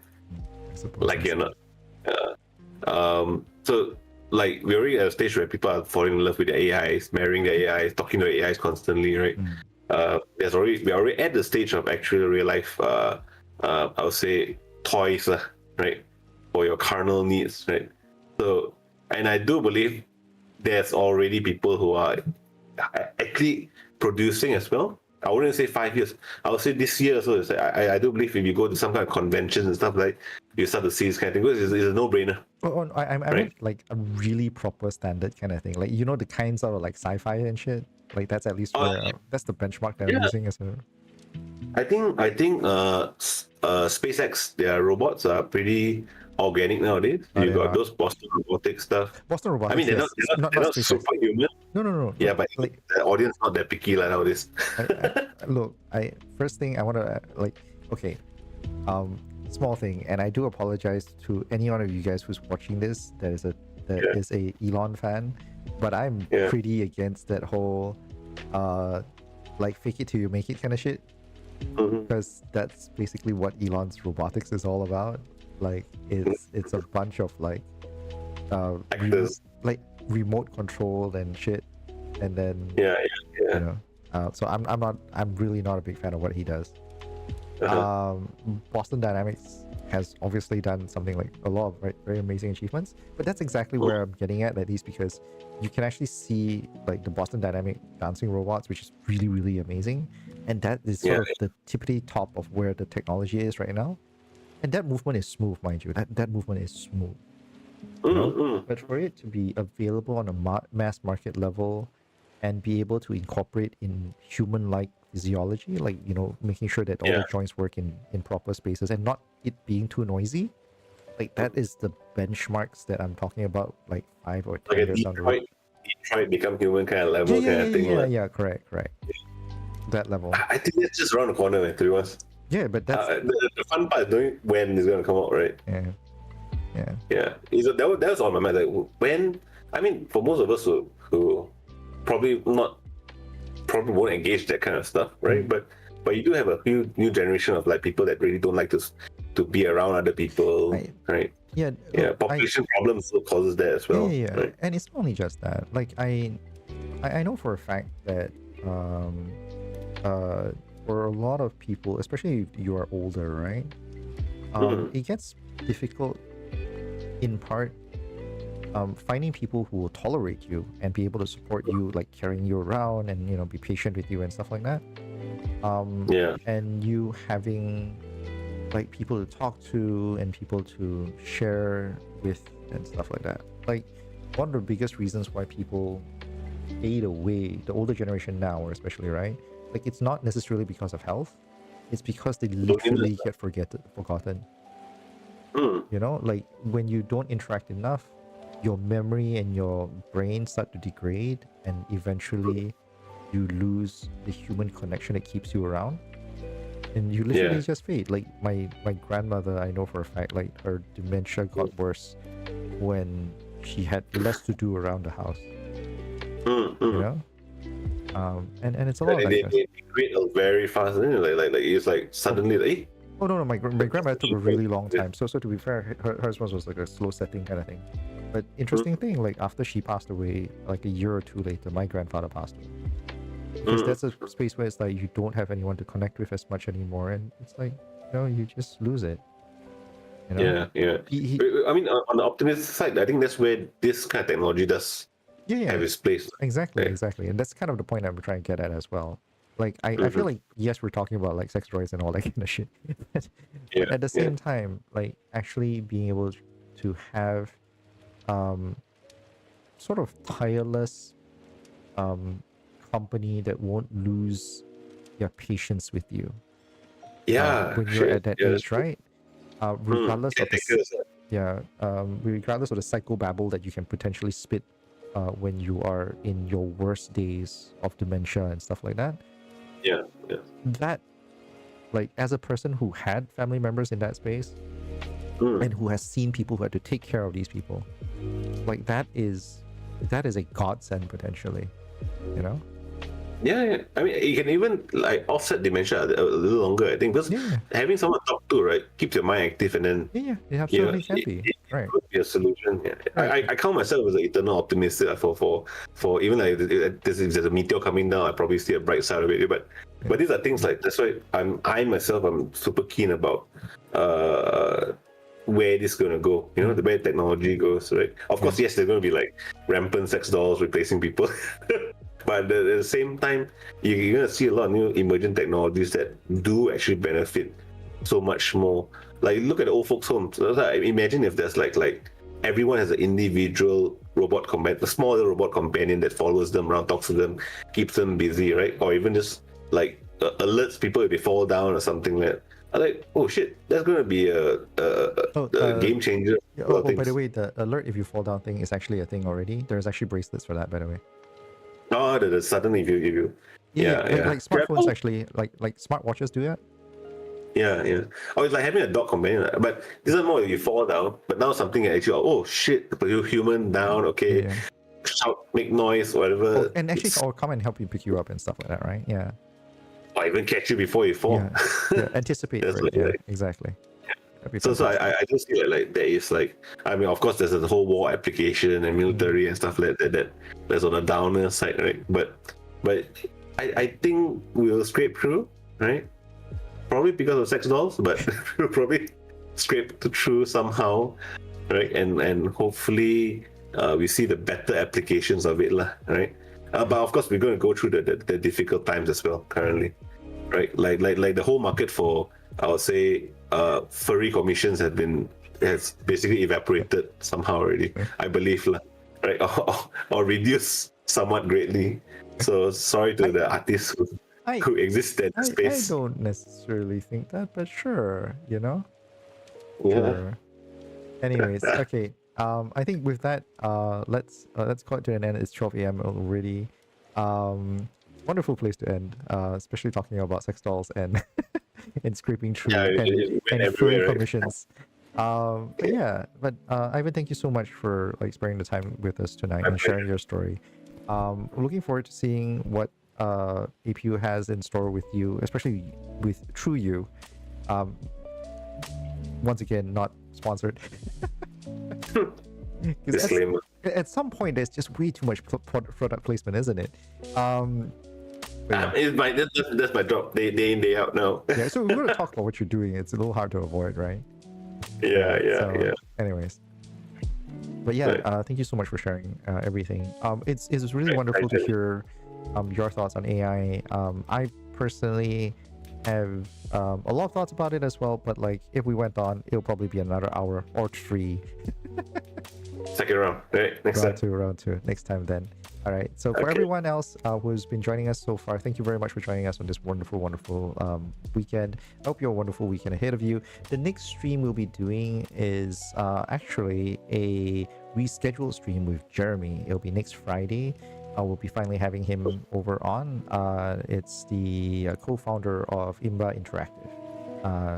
In case you didn't know, for those who don't know, like that stream was supposed to be held I think was it last week or last week, I think a few weeks ago, but unfortunately Jeremy fell sick. He's since recovered, thankfully, and with everything if everything goes well, we'll see him here next week, right? So till then, I'll see you guys around again. Ping pong, thank you guys, good night. Take care, guys.